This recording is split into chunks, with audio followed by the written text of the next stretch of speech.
반갑습니다.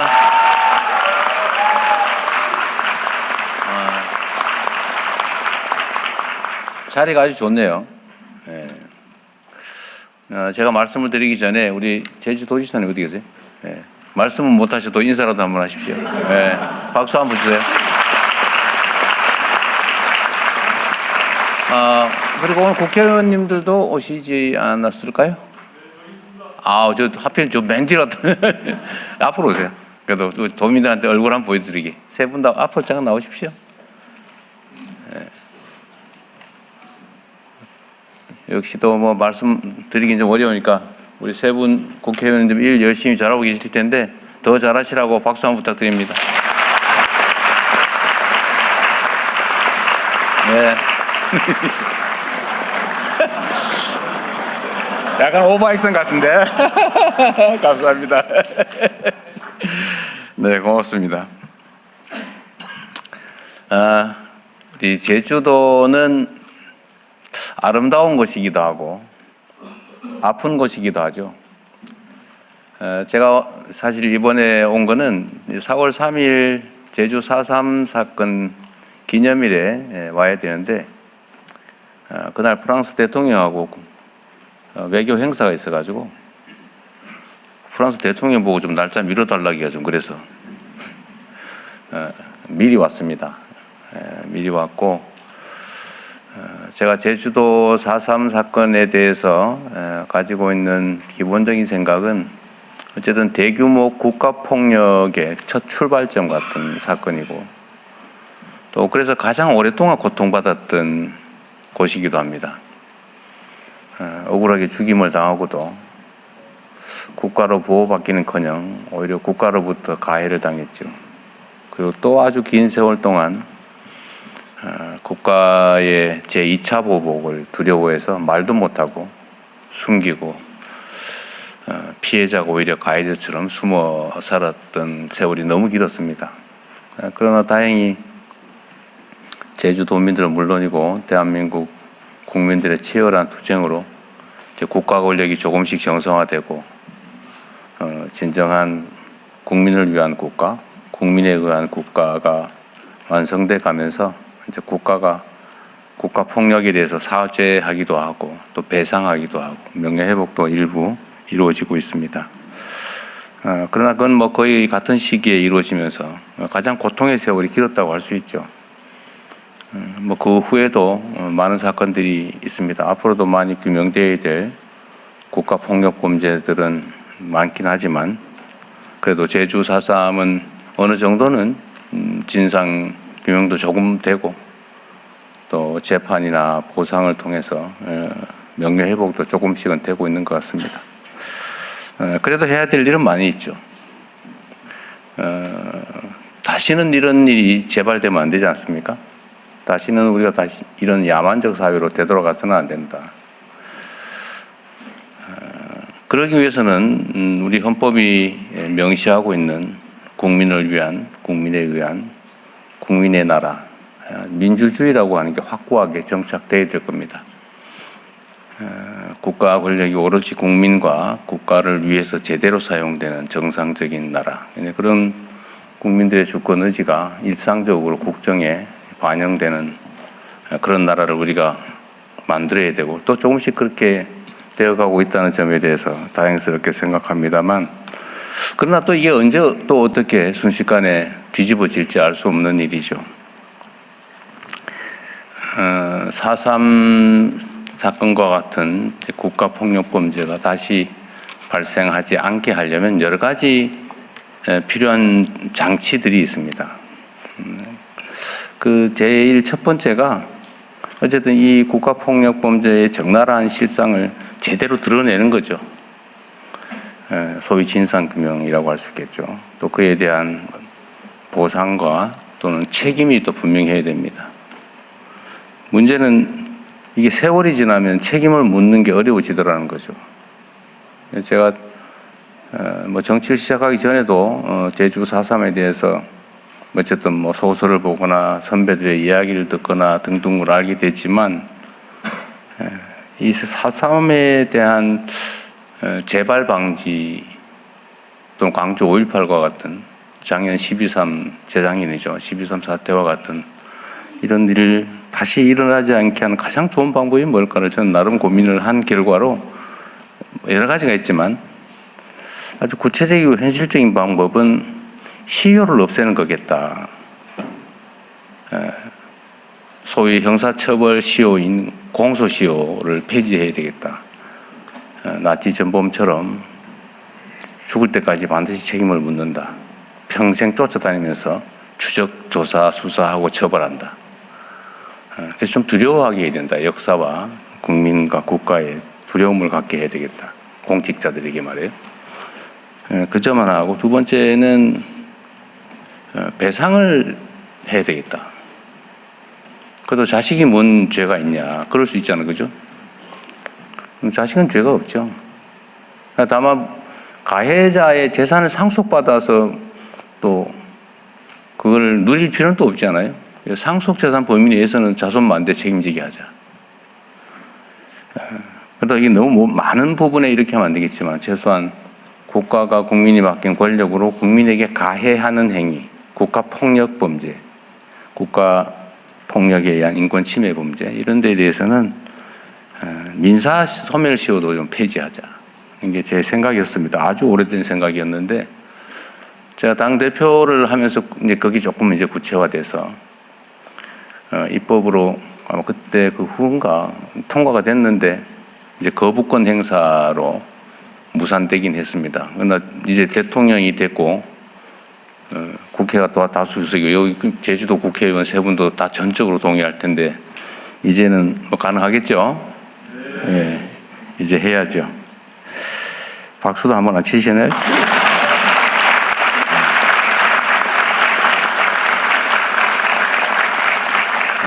제가 제주 4.3 행사에 거의 빠지지 않고 참석을 했는데 그때마다 제가 약속을 했지만 아직까지 그 약속을 못 지키고 있어서 아주 빠른 시간 내에 그 약속을 현실로 만들도록 하겠습니다.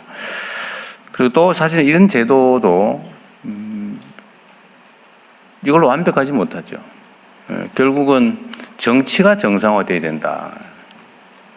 누군가를 죽이고 누군가의 것을 빼앗으면서 자기의 부를 늘리고 명예를 누리는 그런 사회는 좀 비정상 사회라고 할 수 있죠. 그러나 비정상적이지만 또 일상적인 모습이기도 해요. 우리의 과거도 그러했고 또 세계적인 모습도 실제로 좀 그렇지 않습니까? 말은 민주적인데 말은 국가와 국민을 위한 것인데 내용을 들여다보면 국가와 국민을 해치면서도 자신들의 자기 집단의 이익을 추구하죠. 지금 뭐 우리 사회에도 그런 거 많습니다. 하는 말은 그럴싸한데 내용은 반대예요. 그리고 그게 이제 한 개인이 그러면 그건 제재나 이런 걸 통해서 또 완화할 수 있는데 집단들이 다 모여가지고 한 패를 만들어가지고 또 일정한 기득권과 시스템을 악용해서 그런 불법과 부당함 이런 것들을 관철하는 게 또 현실이기도 하죠. 안타깝게도 그게 정치의 이름으로 나타나기도 합니다. 정치라고 하는 게 잘하기 경쟁이라 해야 되죠. 누가 국민의 대리인으로서 또는 수인민으로서 더 잘하나, 누가 국민에게 더 많은 희망을 주고 국가의 미래를 더 밝게 만들었느냐에 따라서 이재명 뭐 좀 하는데 이 사람이 훨씬 더 잘해. 그럼 또 바꾸고. 그래서 서로 더 잘하게 하고.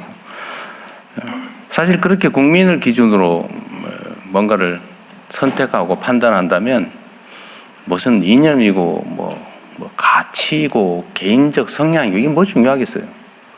오로지 중요한 기준은 다수 국민의 최대 행복 아닌가. 정치인들은 자기의 신념과 가치를 실현하기 위해서 정치를 하는 사람도 있겠지요. 그러나 국민의 삶을 직접 책임질 때는 자신의 신념과 가치를 실험하는 것은 그거는 옳지 않다고 생각해요, 저는. 물론 잃지는 말아야 되겠지만 그 과정에서 국가와 사회에 해악의 결과를 빚어낸다면 결과로서 말입니다. 해악의 결과를 빚어낸다면 그거는 잘하는 게 아니겠죠. 그래서 정치는 현실이라고 하지 않습니까? 그리고 철저하게 객관화하고 또 막스 베버라는 사람이 그랬던가 균형 감각이라고 하는 게 정말로 중요하죠. 책임을 져야 되니까요. 그래서 정치라고 하는 게 어쨌든 이런 잘하기 경쟁, 오로지 국민의 눈높이, 국민의 시각에서 잘하기 경쟁을 하게 만드는 것, 이 정치가 정상화되는 게 정말로 중요하겠다는 생각이 듭니다. 다시는 국민의 이름으로 국민을 가해하는 그런 일은 벌어지지 않도록 해야 되는데 그게 그렇게 쉽지만은 않을 것이다. 민주주의라고 하는 것이 저절로 오는 것도 아니고 저절로 지켜지는 것도 아니라는 게 사실은 그런 거 아니겠습니까? 이건 이제 정치 제도에 가는 것인데 이제 결국은 마지막은 문화인 것 같아요. 결국은 문화, 사람들의 일상적인 생각, 판단.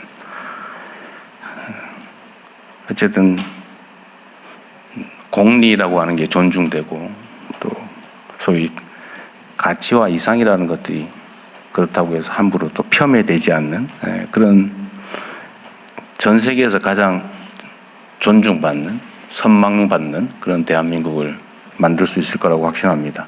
그 첫 번째 길이 저는 제주 4.3이 걸어온 길이라고 생각해요.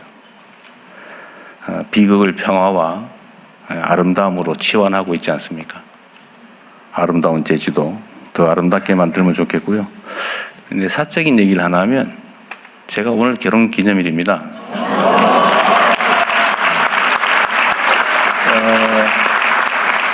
근데 그 얘기를 하려고 하는 건 아니고 사실 아픈 제주도 얘기를 하다가 이제 아름다운 제주도 얘기를 좀 한번 하려고요.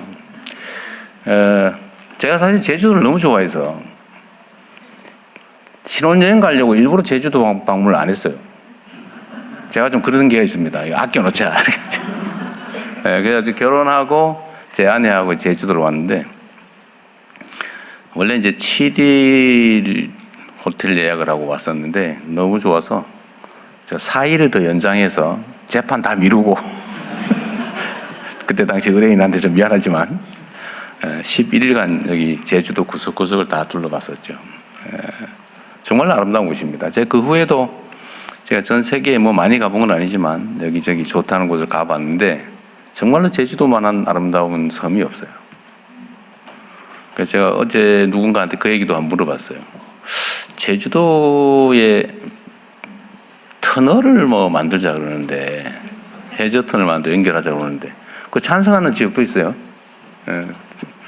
제주도 사람들 어떻게 생각합니까? 되게 궁금했어요. 여러분은 어떠세요? 모르겠어요? 반대합니다가 많아요? 태반이 반대해요? 한번 물어볼까요, 그냥? 해저터널 뚫어서 육지로 도로로 연결하자. 찬성. 좀 있네요. 왜 자신 없이 들어요, 이렇게? 기세에 밀리나 보죠?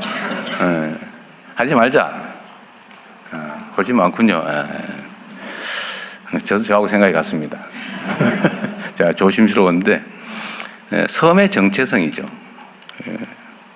섬의 정체성이라고 하는 게 사실 제주를 제주답게 하는 게 아닌가 싶은 생각이 들었습니다. 가장 제주를 아름다운 지역으로 만드는 방법이 뭘까? 뭐 그 외에도 많이 있죠. 제주 공항 얘기가 궁금하거든요. 신공항.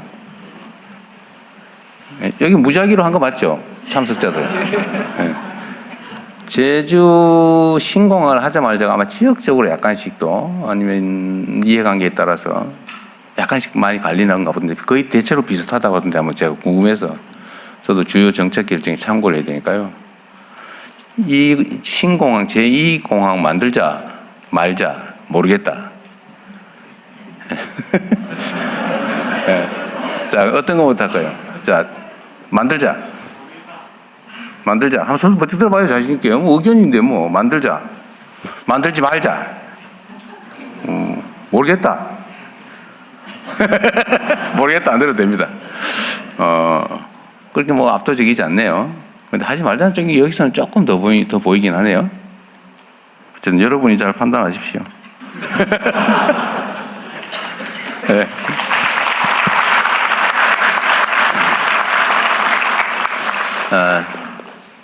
하여튼 좋은 동네라서 제가 좀 말이 많아졌어요.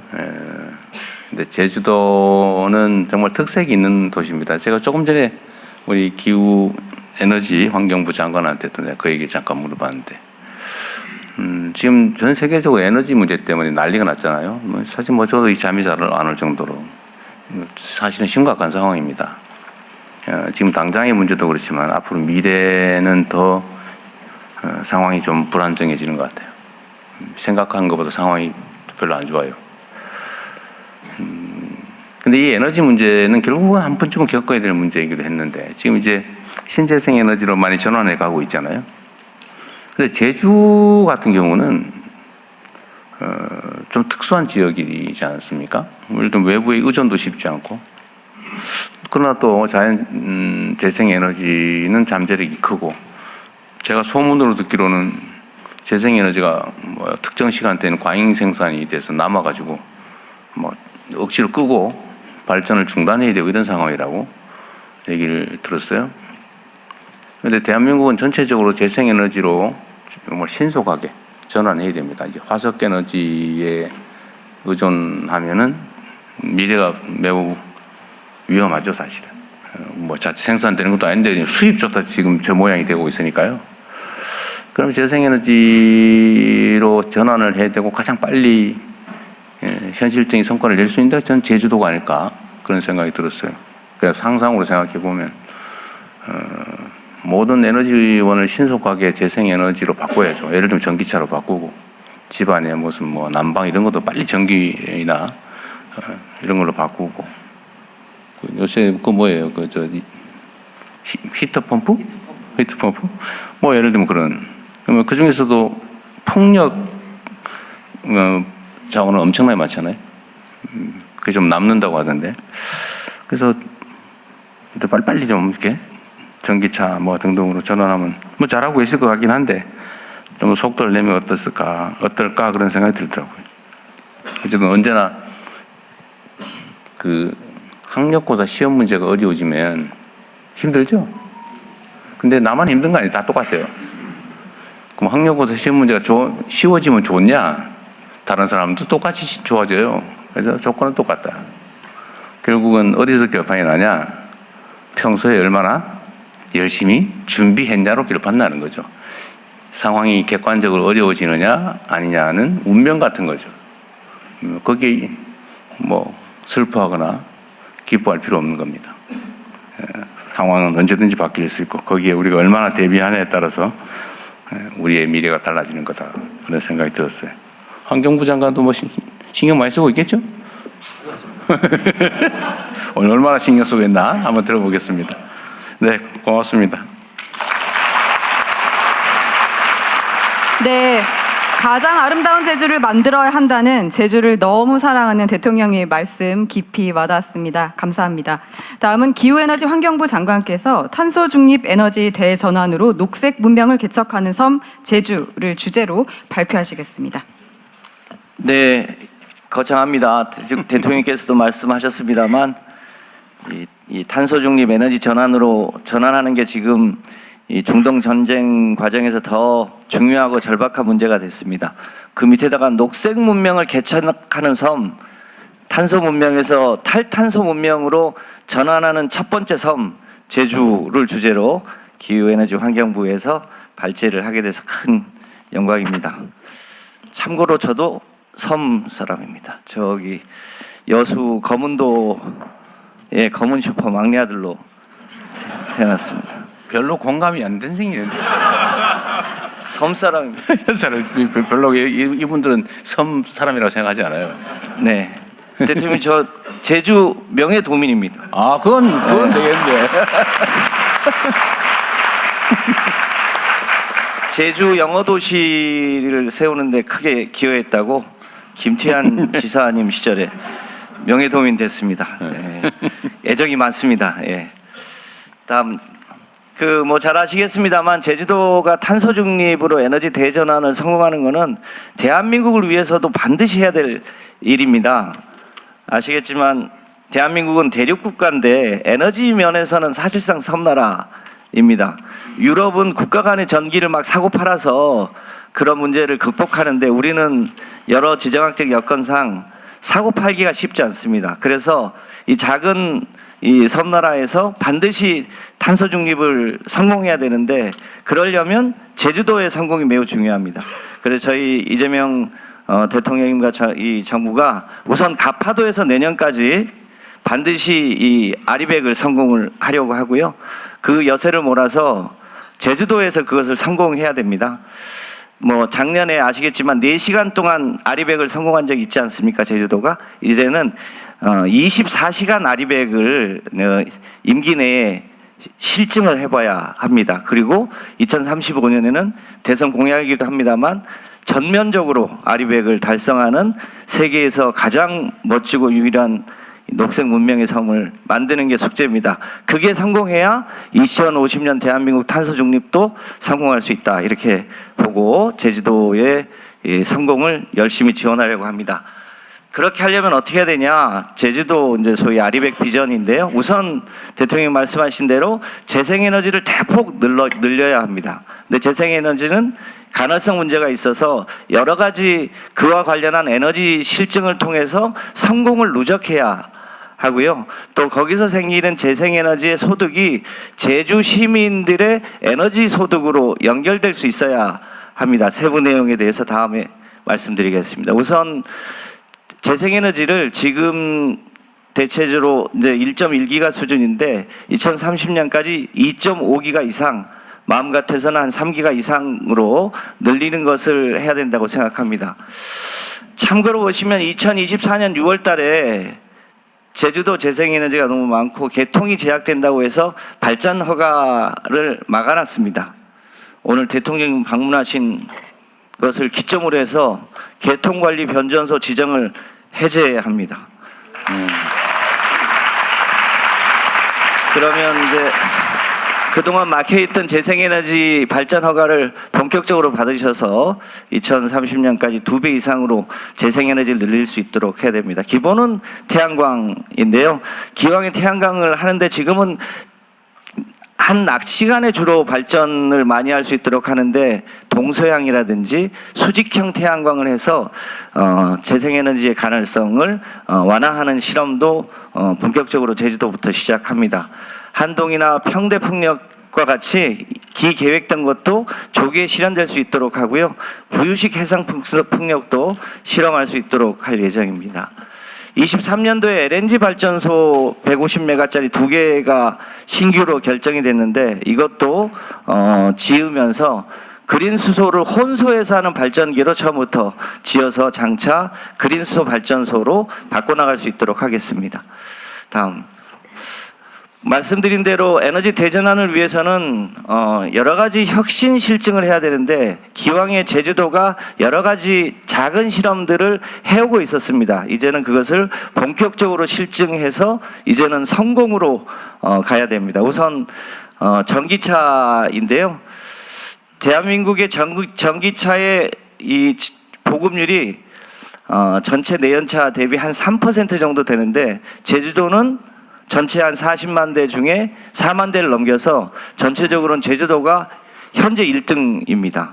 근데 그걸 좀 더 속도를 높여서 2030년까지는 전체 신차 중에 한 50% 이상은 전기차, 35년부터는 100%로 전기차를 바꿔서 전기차가 그 자체로 일종의 움직이는 ESS 역할을 해서 낮에 태양이 많을 때 그걸 흡수했다가 밤에 뿌려줄 수 있는 그런 새로운 변화가 필요합니다. 그렇게 하기 위해서는 양방향 충전기도 대폭 확대해야 되고요. 그 과정에서 이제는 폐차하는 전기차도 많이 나옵니다. 거기서 나오는 사용 후 배터리를 재활용할 수 있는 기반도 제주도가 가장 먼저 해야 될 거라고 보고 있습니다. 가스 난방도 전기화를 해야 되는데요. 말씀하신 대로 공기열 히트펌프가 일종의 재생에너지 기반의 난방의 전기화의 핵심입니다. 그동안 대한민국이 이것을 별로 안 했는데요. 제주도부터 본격적으로 주택의 히트펌프 보급을 적극적으로 시행해 나가고 그 외에 여러 가지 공동주택에도 본격적으로 해나갈 예정입니다. 세 번째는 ESS를 대폭 확대하는 일인데요. ESS가 재생에너지의 가능성을 보완해 줄 수 있는 가장 중요한 에너지 유연성 자원입니다. 현재 68메가 정도를 보급하는데 2030년까지 1기가 수준까지 확대하면 제주도가 하루에 쓰는 에너지 총량이 대략 800메가에서 1기가 정도 됩니다. 그것을 ESS에 담아서 아침 시간이나 밤 시간에 뿌려주기 시작하면 가장 먼저 소위 아리백을 달성할 수 있을 거라고 보고 있습니다. 배전망 ESS도 추가로 좀 설치하면 전력망을 보강하지 않고도 여러 가지 실험을 할 수 있습니다. 그러나 호텔이나 농장이나 가정에서 태양광 ESS 히트펌프를 연계하면 이 가정 단위로 일종의 아리백 가정을 만들 수 있고 아리백 건물을 만들 수 있습니다. 그런 새로운 변화를 제주도부터 시행해야 된다고 봅니다. 그린수소 생태계에도 제주도가 현재 가장 앞서 있는데 수전의 실증 시설도 더 늘리고요. 충전기도 확대하고 수소차도 더 확대하면 현재 제주도가 수소를 생산하고 소비하는 생태계가 비교적 고루 갖춰져 있는데 그것을 대폭 확대하면 그린수소 생태계도 가장 모범적인 도시가 될 수 있을 거라고 판단합니다. 전력 분야 AI 신산업도 필요한데요. 전력 분야에서 AI를 하려면 가정 단위의 소위 이 쌍방향 전력 계량기가 필요합니다. 그걸 AMI라고 하는데 그것을 바탕으로 해서 가정에서 세탁기를 돌리는 것도 재생에너지가 나올 때 세탁기를 돌리고 밥을 할 때도 자동으로 전기료가 가장 쌀 때 밥을 한다든지 냉장고도 심지어 피크 시간을 피해서 냉장을 한다든지 이런 시스템을 가동하면 본격적으로 전면적인 AI 신산업을 창출할 수 있을 거라고 보고 있습니다. AI 데이터 센터도 추가로 구축할 예정입니다. 여섯 번째로 보면 재생에너지가 좋긴 좋은데 재생에너지가 단점이 있습니다. 관성이 부족해서 잘못하면 정전이 올 수 있는데 저기 보시는 대로 그리드 포밍이나 스태콤이나 동기 조상기 같은 거를 좀 보완하면 재생에너지가 늘어나면서도 관성 때문에 블랙아웃이 오는 일이 없는 실증도 제주도가 가장 먼저 해야 되는 상황입니다. 결정적으로 앞에 6가지를 다 결과적으로 어떻게 해야 되냐? 재생에너지 중심으로 새로운 시장을 만들어줘야 합니다. 현재 발전단에는 시장이 만들어졌는데 수요단에 지금 시장이 안 만들어져 있다 보니까 주민들이 적극적으로 참여해서 재생에너지가 많은 시간대에 값을 낮추고 그때 수요를 늘려주는 이런 새로운 시장 체계가 아직 도입되어 있지 않은데 올해 하반기부터 본격적으로 이런 새로운 시장을 만들어서 공급과 수요가 함께 시장에서 연동할 수 있는 체계를 만들 수 있도록 그렇게 해보겠습니다. 그렇게 하려면 우리 주민들한테도 저기 자세히 보시면 탐나는 전기 예보제라는 표현이 있는데 주민들에게 어느 시간대가 가장 전기요금이 싼지를 미리 알려드려서 그 시간대에 전기를 쓰고 전기가 비쌀 시간에는 절약할 수 있는 그런 시스템이 가장 먼저 도입될 필요가 있다고 봅니다. 다음이요. 근데 이런 여러 가지 실험이 나랑 관계 없으면 소용이 없습니다. 결과적으로 이 에너지 대전환 과정에서 햇빛 소득 마을을 대폭 늘리고 바람 소득은 이미 이제 많이 실증이 됐습니다.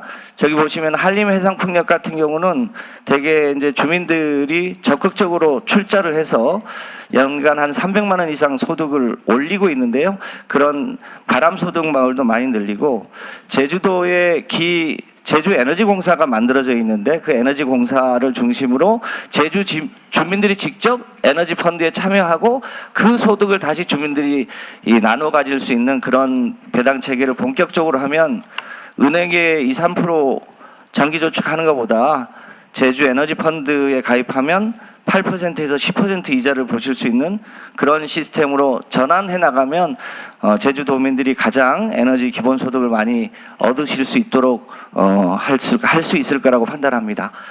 이렇게 제주도가 에너지 혁신을 하게 되면 그 힘으로 한반도 전체적으로 탄소 중립을 실현해 나갈 수 있을 거라고 봅니다. 지금 중동 전쟁 중인데 이게 궁극적으로는 이 화석 연료를 재생에너지 중심으로 탄소 문명을 탈탄소 문명으로 바꿔나가는 새로운 문명의 실험을 하고 있는데 제주도가 가장 먼저 성공하면 대한민국이 성공할 수 있다는 그런 자세로 기후에너지환경부가 열심히 돕도록 하겠습니다. 고맙습니다. 네, 제주에 다음 진행하기 전에 제가 하나 궁금한 게 있어서 좀 얘기할 기회가 없을 것 같아서요. 요 자료에 보니까 제주도의 전기차 신차 구매를 30년에 전기차 50%를 구매하도록 해보겠다. 신차만. 네, 그 다음에 35년에는 한 100% 정도 다 구매하는 걸로. 이거 어느 세월에 하려고 이렇게 10년씩이나. 이게 보통 목표에 미달하는 게 보통인데 제 생각으로는 예측상으로는요. 이것보다 더 빨리 될 거예요. 그리고 더 빨리 되게 해야죠. 더 빨리 할 수 있도록 하겠습니다. 아니 다음에 관광 분야 발제도 하시겠지만 제주도는 전 세계적으로 사실은 각광받는 자연 풍광을 가지고 있고 환경 보전이나 보호나 이런 것도 사실 모범적이라 해야 되는데 아직도 배기가스 풀 뿜는 그런 차들이 돌아다닌다. 주민들 입장에서 그냥 전기차를 쓰는 게 왜냐면 넓지도 않기 때문에요. 여기는 최대 멀리 가도 1시간 반 아닌가요? 네. 근데 충전 문제도 별로 없을 테고 충전소 설치도 그리 어렵지 않고 내가 보기에는. 제주도는 충전을 하면 가정용 충전기를 달아줍니다.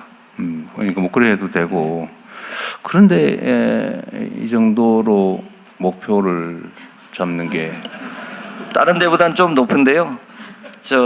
제주도는 렌트카도 많기 때문에 렌트카 목표는 언제? 렌트카를 별도로 규정하지는 않았습니다만 거기는 약간의 이제 의무 규제를 두고 그러니까 지원을 의무로 해서 언제 정도? 혹시 아는 분 계세요? 아직 언제까지? 100% 전기차로 바꾸는 렌터차는 다 바꾼다. 언제까지 하기로 했어요? 언제까지? 50 모든 차에 50%. 대통령이 더 땡기시자고 지금. 땡기라고. 내가 지금 물어보는 잠깐 있어봐요. 딴 얘기 하지 말고 너무 시간 걸리니까 딴 얘기 말고 렌트 차량을 100% 전기차로 바꾸는 목표 연도가 언제까지입니까? 렌트카를? 네, 알았습니다. 그러니까 이게 이제 지방자치단체 단위에서 하기는 사실은 이게 권장을 하든지 강제하려면 보상을 하든지 뭔가 이런 걸 해야 되기 때문에 돈이 든단 말이에요. 네. 그리고 재정이 문제인데 이제 정부 차원에서 하면 지방정부에서 하는 것보다는 훨씬 더 과감하게 더 빨리 해야 되는 거죠. 그런 뭉터기가 있는 데가 택시하고 렌트카하고 그렇지. 난 제주도 같이 이런 특정 지역의 시범 지역은 렌트카나 아니면 뭐 대중교통이나 사실은 충전 문제가 없기 때문에 네. 결국 비용 문제인 것 같거든요. 이거는 좀 더 과감하게 해야 될 것 같아요. 그건 참고하십시오. 네. 예산처 장관한테 말씀 좀 주세요. 네. 너무 느려요. 느리고 그리고 지금 비상 상황인데 이건 다시 검토해서 그렇게 하겠습니다. 제주도하고 잘 상의해서 하시죠. 네, 제주에 오셔서 기후부 장관님 더욱 힘있게 말씀해 주셨는데 더욱더 목표를 줄이라는 말씀 드리신 것 나름 좀 같습니다. 썼는데 그죠?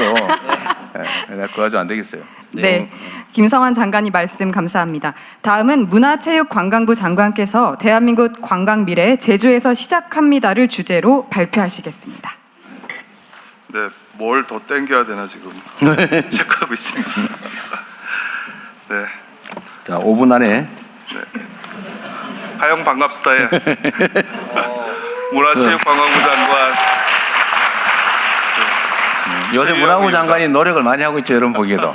네, 뭐 현지어도 구사하시고. 네. 이유가 있습니다. 아, 그래요? 네. 곱다컨 제주각시 실띠 장나온 육지사의 이거 뭐야 이게? 마실 제주 사위입니다. 아, 그래요? 네. 제 딸도 제주도에서 태어났는데요. 외국 친구들이 고향을 물어보면 이렇게 대답한답니다. 오징어 게임 67번 강새벽이 그토록 가고 싶어 했던 섬 제주. 바로 거기야. 네, 강새벽뿐만이 아닙니다. 세계적인 여행 매체 론리 플래닛은 꼭 가봐야 할 관광지 25곳을 선정했는데요. 우리 제주를 꼽으면서 한국의 하와이라고 소개를 했습니다. 그럼 우리 제주를 하와이와 한번 비교해 볼까요? 면적은 하와이가 9배가 넓습니다. 인구는 우리 2배네요. 방문객을 볼까요? 우리는 1,400만에 가까운데요. 하와이는 1,000만이 안 되는군요. 네, 우리가 1.4배 더 많습니다. 다 아시는 내용이죠. 하지만 육지에는 잘 안 알려져 있습니다. 네, 이렇게 제주는 전 세계적으로 하와이보다는 덜 유명하지만 이미 알 사람들은 알아서 더 많이 찾아오고 있는 바로 그런 곳입니다. 천혜의 자연 환경과 물질하는 해녀의 문화를 비롯한 제주만의 고유한 전통이 공존하는 그야말로 작지만 숨어있는 보석 같은 휴양지라고 할 수 있습니다. 그런데 이런 제주의 위상은 거저 주어진 것이 아닙니다. 중문단지, 최초의 무사증 제도 도입과 특별자치도의 출범, 그리고 걷기 열풍을 일으킨 제주 올레까지 제주는 늘 대한민국 관광의 개척자 역할을 해왔습니다. 올 들어 정부는 관광을 국가 전략 산업으로 키우고 지역 관광의 대도약을 이루겠다고 선언했습니다. 따라서 그 시작은 이렇게 항상 끊임없이 혁신으로 앞장서 길을 걸어온 이곳 제주가 되어야 합니다. 제주는 또 한 번 새로운 개척자의 역할을 해주셔야 합니다. 방향은 이렇습니다. 제주가 지닌 기반 위에 K컬처를 입히고 기술과 사람을 키우고 지역 주민이 이끄는 협동의 모델을 만들어서 대한민국 관광의 미래 모습이 제주에서 가장 먼저 현실화될 수 있도록 하겠습니다. 구체적으로는 이렇습니다.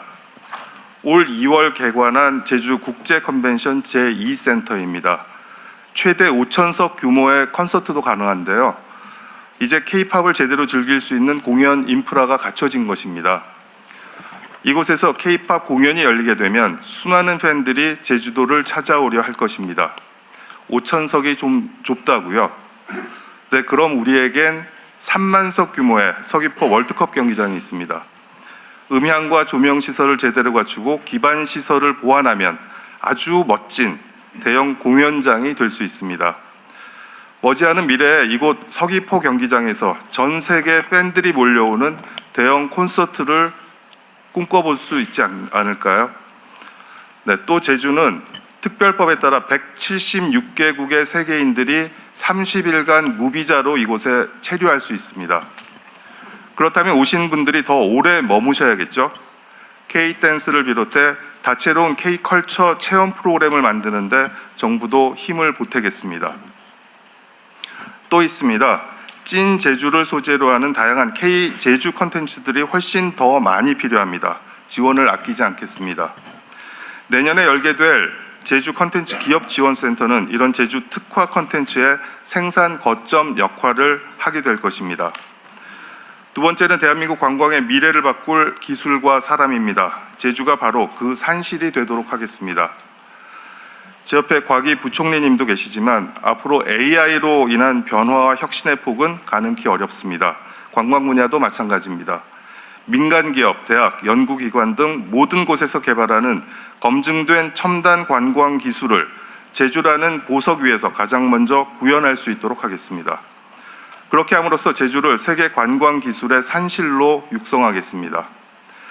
대한민국 구석구석 진정한 지역 관광 시대를 열기 위해서는 각 지역에 관광 인재들이 있어야 합니다. 전국의 각 대학들과 연계해서 제주 소재 대학들과 함께 제주에서만 배우고 실습할 수 있는 대한민국 관광 아카데미를 운영하겠습니다. 제주에서 단련된 최고 수준의 인력들이 전국 각지로 흩어져서 우리 관광의 품격을 바꾸는 모습, 상상만 해도 흐뭇하지 않습니까?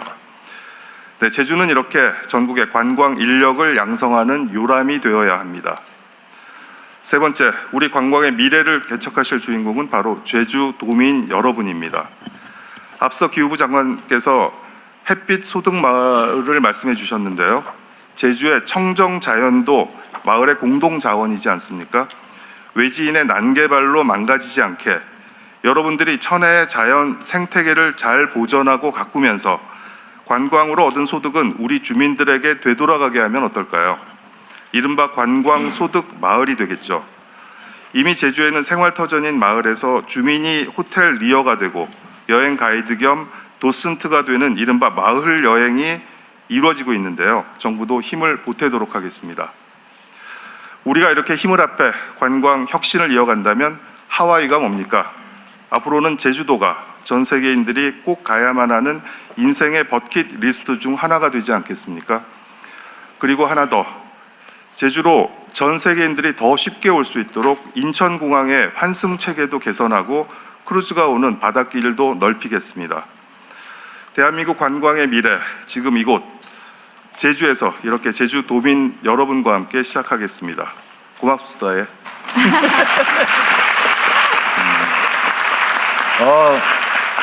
제주 사유라서 그런지 다른 지역에서 발표하는 것보다 훨씬 내시 있어 보입니다.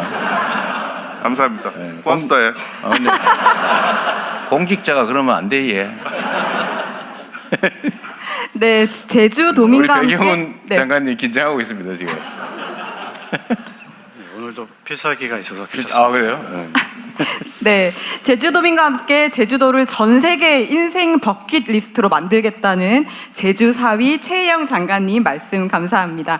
다음은 필살기를 가지고 나왔다고 방금 얘기하셨는데 부총리 겸 과학기술정보통신부 장관께서 사람이 모이고 함께 성장하는 글로벌 인재허브 제주를 주제로 발표하시겠습니다. 네, 반갑습니다. 네. 앞에서 이제 기후에너지부 장관님, 문체부 장관님 발표 들으면서 분명히 재생에너지랑 관광 얘기하실 것 같더라고요. 그리고 우리 문체부 장관님 분명히 방언하실 거다.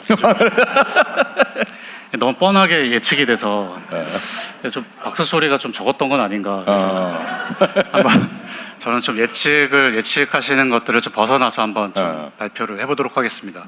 과학기술정보통신부니까 이제 과학기술만 얘기하실 줄 알겠지만은 지금 사실 제주의 가장 큰 문제가 인구수가 지금 줄어들고 있다는 겁니다.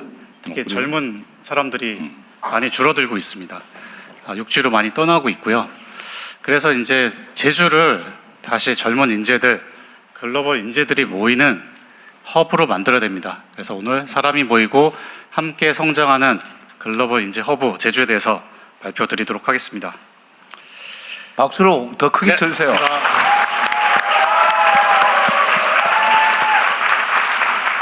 뭐 작전이 잘 안 통한 것 같습니다. 계속 치트키가 뒤에 또 있어서 또 괜찮습니다. 네. 옛말에 사람은 한양으로 보내고 그 말은 제주도로 보내라는 말이 있습니다. 제주는 예로부터 우리나라에서 가장 좋은 말을 생산하는 길러내는 곳이었습니다. 제주도가 예전에 조선시대에 군마, 영마를 길러서 전국에 공급하는 역할을 했고 지금도 우리나라 사육하는 말들의 절반 이상을 담당하고 있다고 합니다. 뭐 제주에서 말만 키워야 될까요? 다음은 이제 화면에 세 가지 숫자가 있는데요. 1484만 명입니다. 이 숫자는 작년 한 해에 제주도에 방문한 관광객의 숫자입니다. 전국 최고 수준이긴 하지만은 사실 최근에 큰 변화가 없습니다. 네, 문체부 장관님 좀 더 노력하셔야 되는 거 아니겠습니까? 네, 20은 20%입니다.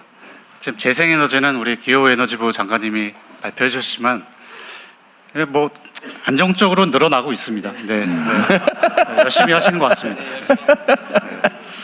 반면에 1015는 제주도의 AI 디지털 전환하기 위한 예산의 규모입니다.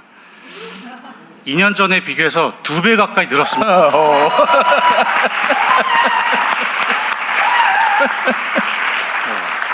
근데 제주도가 이제 첨단 도시로 이제 변하고 있다는 이제 증거입니다. 이뿐만이 아니라 오늘의 제주는 우주 산업, 그리고 모빌리티, 그리고 해상 풍력 단지 이런 어떤 첨단 기술, 실증 인프라와 함께 국제 자유도시로서의 개방성까지 갖추고 있습니다. 이제는 제주가 이제 휴양의 섬을 넘어서 과학기술 도시로 거듭날 수 있는 잠재력을 보여주고 있습니다. 지금 세계는 인공지능을 중심으로 치열한 경쟁이 진행 중에 있습니다. 많은 사람들이 GPU, AI 모델, 데이터를 얘기하는데 사실 이 경쟁에서 이기려면 핵심은 사람, 인재입니다. 제주는 이 경쟁의 핵심 거점이 분명히 될 수 있습니다. 과거에 제주에서 좋은 환경에서 말을 키웠듯이 이제는 인재가 모이는 제주로 탈바꿈할 수 있도록 적극 지원하겠습니다.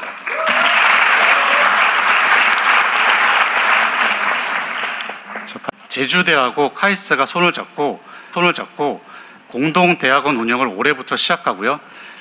카이스트뿐만 아니라 4대 가교연이 제주와 이렇게 힘을 합쳐서 제주 연합 캠퍼스를 만듭니다. 2030년까지 연합 캠퍼스를 발전시키고 제주가 강점을 가지고 있는 미래 산업 분야, 우주, 모빌리티, 바이오 등에서 이런 장점을 가지고 공동 연구, 산학 협력, 창업 등을 집중 지원하도록 하겠습니다.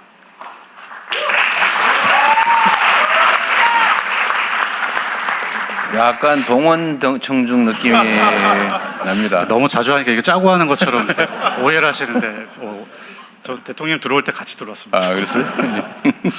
그리고 이 인재들이 캠퍼스 안에서 교육에만 머물지 않고 지역 내 기업, 연구기관과 활발히 협력해서 이런 협업 플랫폼을 구축해서 지역과 국가 인재로 키워나가겠습니다. 마지막으로 해외 우수 인재들이 자유롭게 들어오고 머물 수 있도록 글로벌 인재 허브를 만들기 위해서 제주형 비자제도, 외국인 친화 정주학 환경, 그리고 랩케이션 프로그램을 통해서 글로벌 허브에 걸맞는 환경 조성을 위해 제주와 함께 협력해 나가겠습니다. 다음은 좀 퀴즈입니다. 최근에 아시아 AI 정책과 기술 동향 분석 플랫폼에 우리나라 AI 전문가 2명이 등재가 됐습니다. 예전부터 초고대 AI 관련된 기술을 이끌어왔던 사람인들이고, 그리고 이제 글로벌 협력을 통해서 여러 가지 성과들을 창출한 사람입니다. 참고로 제가 오늘 이 자리를 위해서 온누리 상품권을 준비했습니다. 맞추시는 분한테 상품권 꼭 드리겠습니다. 지난번 이거 우리 법무팀 공직선거법 검토했어요? 이거 온누리 상품권이라 괜찮습니다. 이거 괜찮대요? 시장에서 쓰시면 됩니다. 네. 다 검증하고 왔습니다. 확인까지요. 네. 참고 힌트로 이 자리에 좀 2명 있습니다. 네. 한 명 더 맞추셔야 되는데. 비읍시라고 그럴 것 같아. 저 옆에서 누가 장관님이라고 그러는데. 네. 네, 두 분께 제 상품권 드리겠습니다. 제가 이거 기획하면서 왠지 하정우 수석만 얘기할 것 같아서 제가 걱정했는데. 네. 제가 선물 하나 더 드리겠습니다. 네, 문화관광부 장관님께서 고생해주고 계십니다. 고맙습니다. 이렇게 근데 우리 글로벌 사이트에서 하정우 수석과 제가 이제 등재도 되고 이렇게 했지만은 둘이 아직도 이렇게 넘지 못한 벽들이 많이 있습니다. 최근에 제가 인도의 AI 임팩트 서밋에 방문했는데 저도 그 자리에 참석했고, 근데 저기 개막식 때 그 초대를 받지 못했습니다. 그 개막식에 오픈 AI, 클로드, 구글 이런 대표들이 CEO들이 같이 이제 그 모디 총리와 이렇게 손 흔들면서 개막식을 장식했는데 사실 제가 이제 이런 마음이 들었습니다. 우리나라 AI 기업의 CEO들이 저 자리에 서야 되는데 이런 마음이 있었고, 하정우 수석과 제가 넘지 못한 이 산을 반드시 우리 인재들을 키워서, 다음 페이지, 우리 인재들을 키워서 제주에서 길러진 이 젊은 인재들을 세계 무대에 우뚝 설 수 있도록 하겠습니다. 그래서 이게 나름 치트키라고 준비한 것 같아요. 네, 이것도 이 정도 반응가 되겠습니까?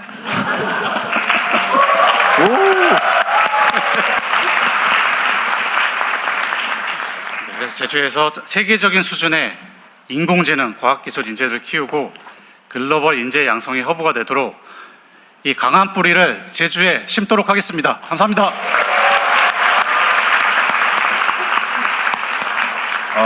네.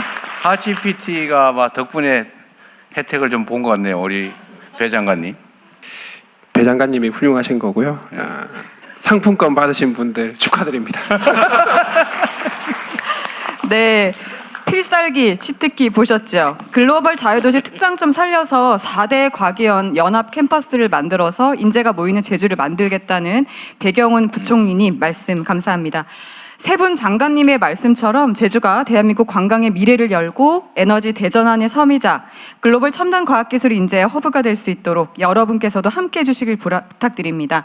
대통령님께서 국무회의 때 맨 첫 국무회의였던 것 같은데 부처별 칸막이를 없애자 이렇게 하셨는데 이 정도 티키타카 나오려면 얼마나 많은 협의가 있어야 되는지 업무적으로 그런 생각이 듭니다.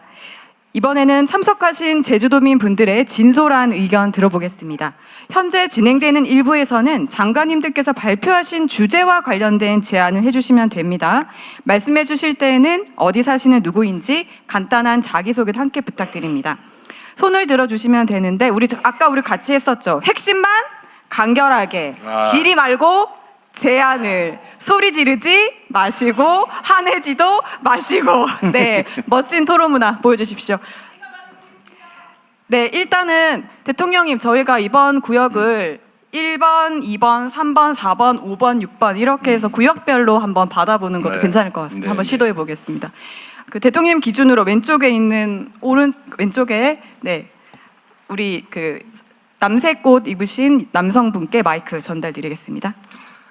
첫 번으로 이야기 드리게 돼서 영광입니다. 그리고 장관님하고 대통령님 제주도의 재생에너지에 대해서 너무 많이 배려해 주시고 이해해 주고 계셔서 가슴이 뿌듯합니다.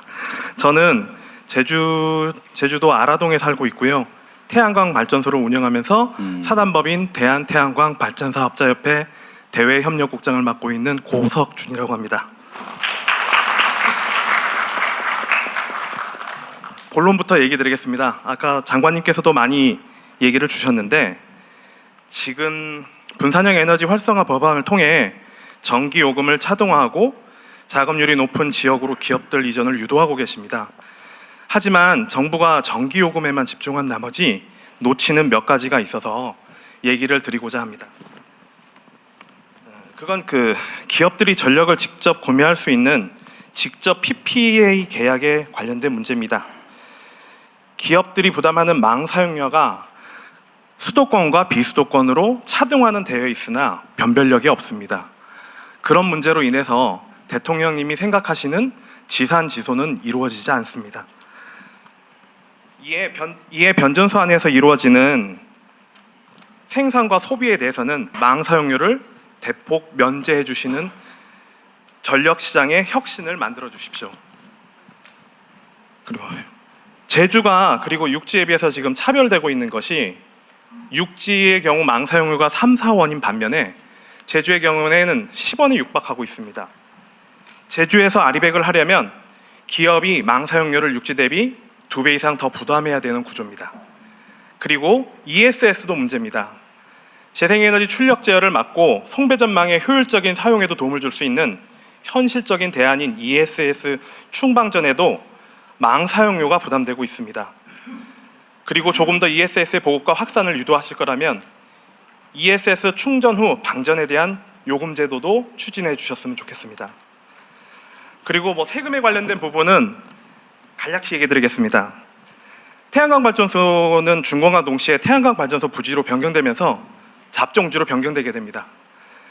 하지만 용도에 맞게 변경됐음에도 불구하고 비업무용 토지로 지정되어 제주 지역과 같이 공시지가가 높은 지역에 있는 발전소의 소유자들은 종합부동산세 대상이 됩니다. 업무용 토지로 전환이 필요합니다. 그리고 개발행위 부담금도 납부하고 있습니다. 태양광 발전소를 위해서 저희가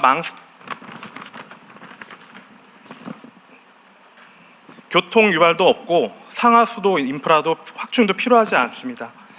정부가 추진하고 있는 재생에너지 LCOE를 낮추기 위해서라도 태양광 발전소 건립 시 개발행위 부담금에 대한 면제가 필요해 보입니다. 그리고 제주에 대해서 얘기 드리겠습니다. 전력 생산자인 태양광 사업자가 직접 판매할 수 있는 전기를 판매할 수 있는 길을 열어주십시오. 생산자가 협동조합을 만들어 생산한 전기를 전기차 충전소를 직접 운영함으로써 저렴한 충전 요금을 통해 친환경 전기차 보급과 확대에 기여할 수 있게 될 것입니다. 그리고 제주도는 계통이 다르다는 이유로 기업과의 직접 PPA도 진행하고 있지 못합니다. 당연히 제주도 내 안에 있는 대기업과 일부 직접 PPA 또는 제3자 PPA를 연결이 되고 있기는 하지만 수요 기업이 절대적으로 부족합니다. 1, 2, 3 연계선으로 분명히 전기를 주고받고 있음에도 불구하고 아리백 거래를 하지 못한다면 제주도의 재생에너지 확대 정책을 멈춰야 하고 수정되어야 합니다. 제주도의 재생에너지가 차별 없이 전력을 사고 팔 수 있도록 검토해 주십시오. 이상으로 마치겠습니다. 네, 감사합니다.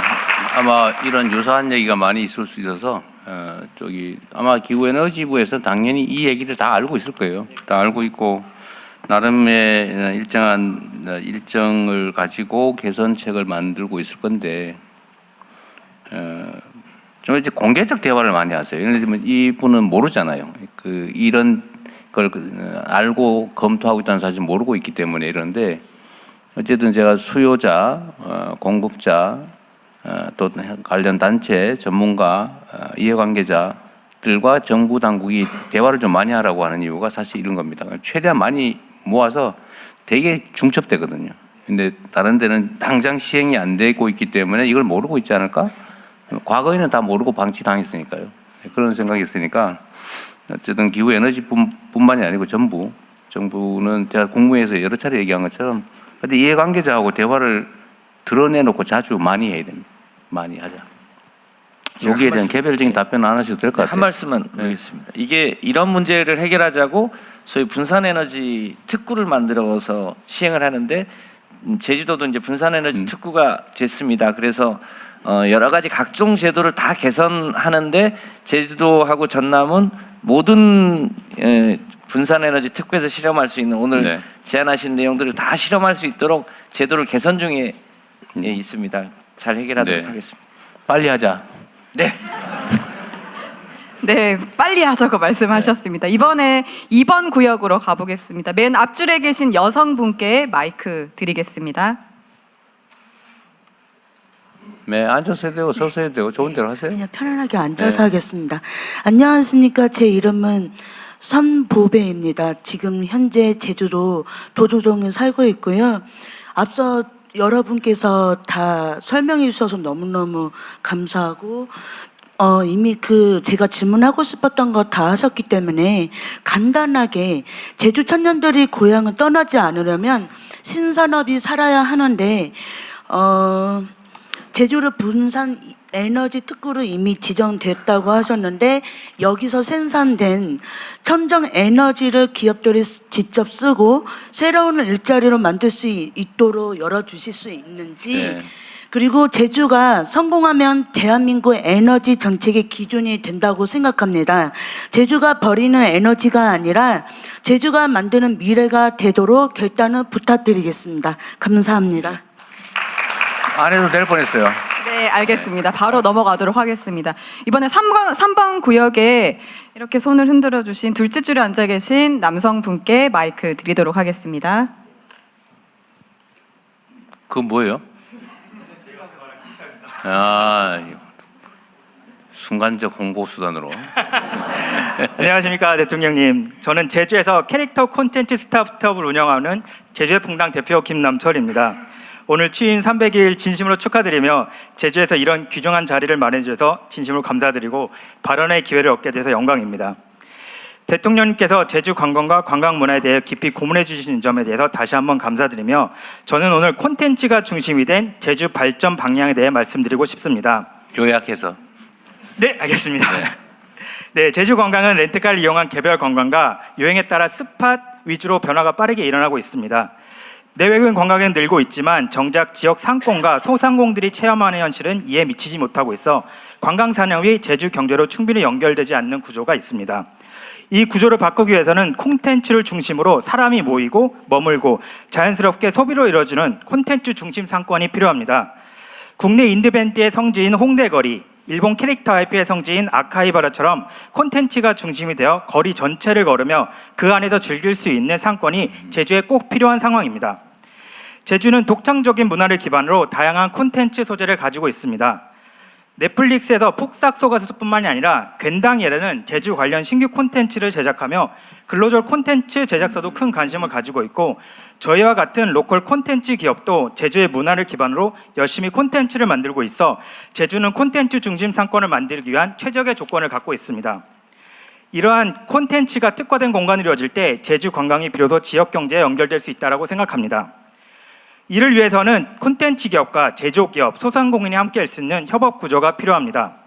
제주 콘텐츠 기업이 갖고 있는 기획, 디자인 역량과 제주 제조기업의 생산 역량, 그리고 소상공인들의 판매 역량이 결합될 때 제주의 특별함을 강화할 수 있는 콘텐츠 특화 공간이 만들어질 것입니다. 제주가 단순한 관광지를 넘어 대한민국 대표 K-관광 로컬 콘텐츠 성지로 도약할 수 있도록 콘텐츠 산업이 제주 관광과 지역 경제에 연결하는 핵심 동력이 될 수 있도록 전폭적인 지원을 부탁드리겠습니다. 감사합니다. 네, 감사합니다. 지금은 4번 구역 현장으로 왔습니다. 네, 혹시 AI 관련해서 해주겠다고 하시는 여성분께 마이크 전달드리도록 하겠습니다. 네. 안녕하세요. 이제 잘 나와요. 나오나요? 네. 네. 안녕하세요. 저는 제주대학교에서 인공지능학과 교수로 있는 안효정이라고 합니다. 네. 반갑습니다. 우선 네. 제가 한 표를 행사한 대통령님을 여기서 뵙게 돼서 정말 너무 행복하고요. 네, 우선 말씀드리기 전에 저의 한 표가 오늘 효력을 발휘하는 그런 자리가 됐으면 좋겠습니다. 네, 무서운데요. 우선, 네. 대통령, 저는 제대로 된 대학 하나가 이 지역을 지속적으로 발전시키는데 큰 영향을 미친다고 생각을 합니다. 그리고 제주에서는 그 역할을 제주대학교가 해야 한다고 생각합니다. 저는 단순히 인공지능학과 교수이긴 하지만요, 단순히 AI만 연구해온 사람은 아닙니다. 산업체, 연구소, 대학을 두루 거치면서 선박, 자동차, 항공기, 우주 시스템에 이르는 이런 육해공 기계장치를 직접 20여 년간 연구 개발해왔습니다. 그리고 그 하드웨어 개발 경험 위에 이제 인공지능을 결합해서 실제 도메인을 깊이 이해하기 위한 도메인 베이스드 AI를 연구해왔습니다. 근데 그 과정에서 제가 늘 현장에서 절실히 느꼈던 것은 이 도메인을 정확히 이해하면서 동시에 AI를 제대로 적용할 줄 아는 그런 인재가 매우 부족하다는 점이었습니다. 그래서 그런 융합형 인재를 직접 길러내고 싶다는 그런 바람으로 저는 제주대학교로 왔습니다. 그런데 제주대에 와보니까 제가 제주를 관광을 위해서 왔을 때랑 실제로 거주하면서 학생들을 가르쳐 보니 그 분위기가 너무 다른 것을 느꼈습니다. 앞에 이제 장관님께도 말씀하셨지만 좀 생각보다 좀 인구가 없다.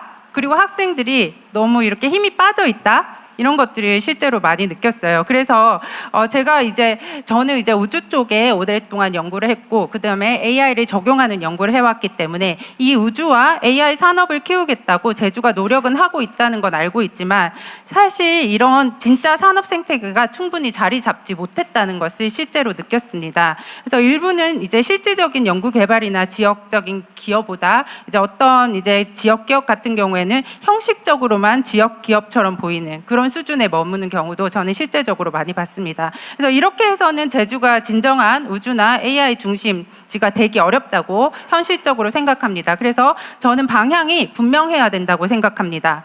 기업을 먼저 불러오는 것도 중요하지만 제주대학교를 중심으로 사람과 연구를 키우고 그 힘에 이끌려서 기업이 오게 만들어야 된다고 생각합니다. 그래서 3가지를 건의드리겠습니다. 첫 번째는 제주대학교를 우주항공 AI 분야의 국가 전략 거점으로 육성할 수 있도록 단년도 사업이 아니라 5년 이상의 장기 지원 체계를 마련해 주셨으면 좋겠습니다. 그리고 두 번째로는 제주 이전 기업 지원은 단순히 주소 이전만을 하는 게 아니라 지역 인재를 채용하거나 제주대와 공동 연구를 하거나 그리고 학생 인턴십을 하거나 아니면 실험시설 투자와 같은 이런 실질적인 지역 기여에 연계해 주십시오. 그리고 3번째로는 우수한 교수와 대학원생이 제주에 와서 머물면서 연구할 수 있도록 연구비뿐만이 아니라 주거생활 지원 등도 필요합니다.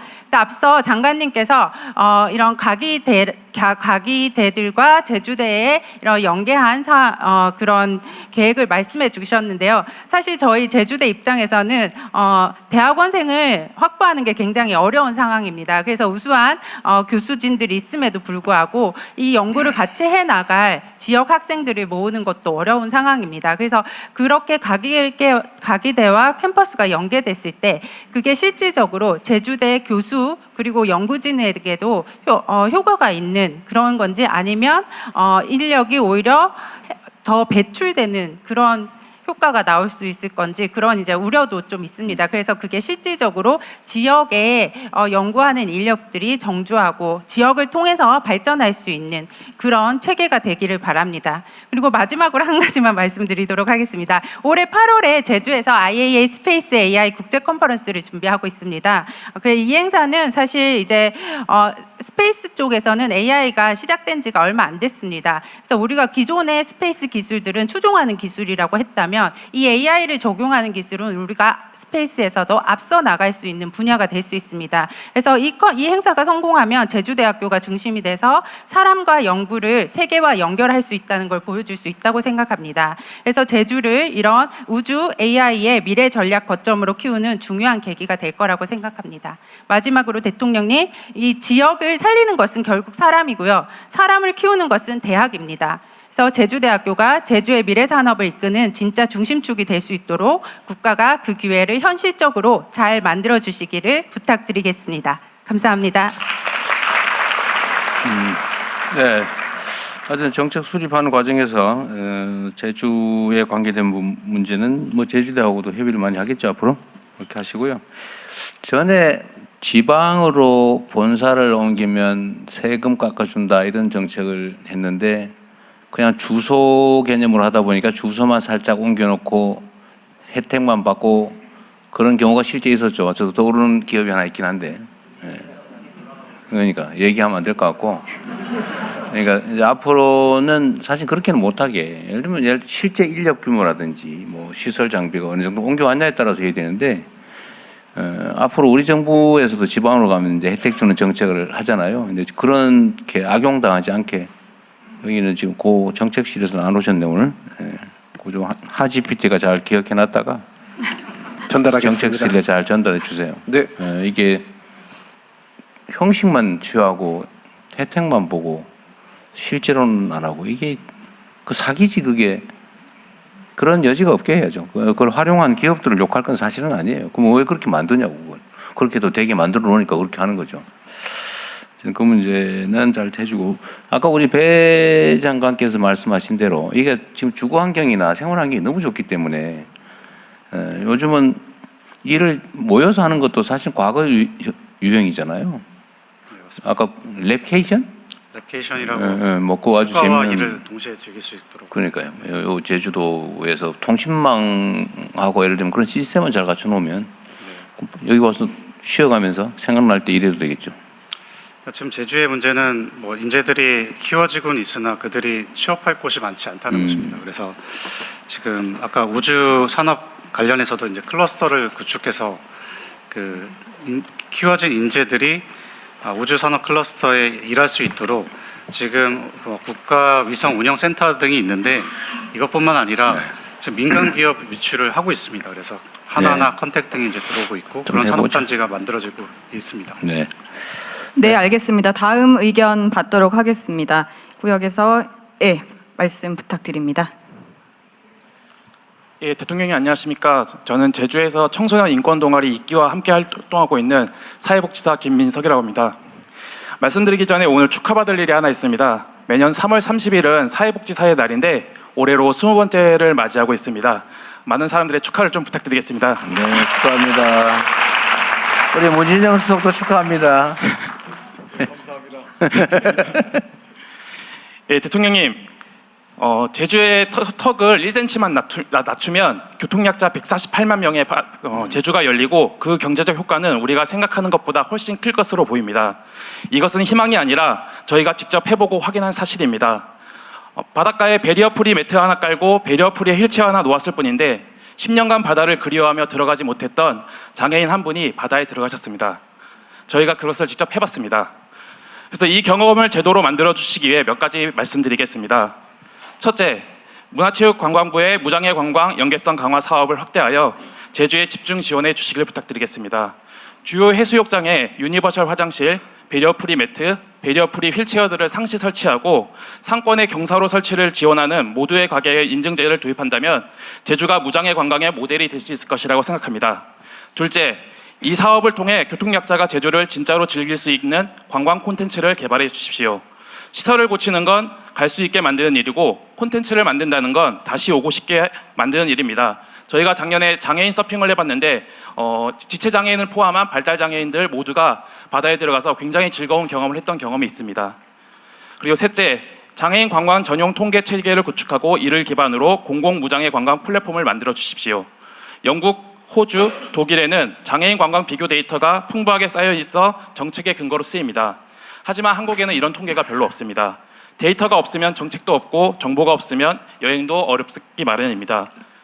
마지막으로 청소년의 시민 참여를 위한 교육과 기회를 확대해 주십시오.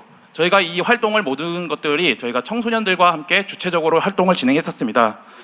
이런 것들을 통해 가지고 청소년이 이렇게 실제 지역사회 문제를 찾고 해결하는 정책의 대상이 아니라 주체가 될 수 있도록 시민정치 교육의 기회와 실제 정책 과정에 참여할 수 있도록 제도적 통로를 만들어 주시기 부탁드리겠습니다.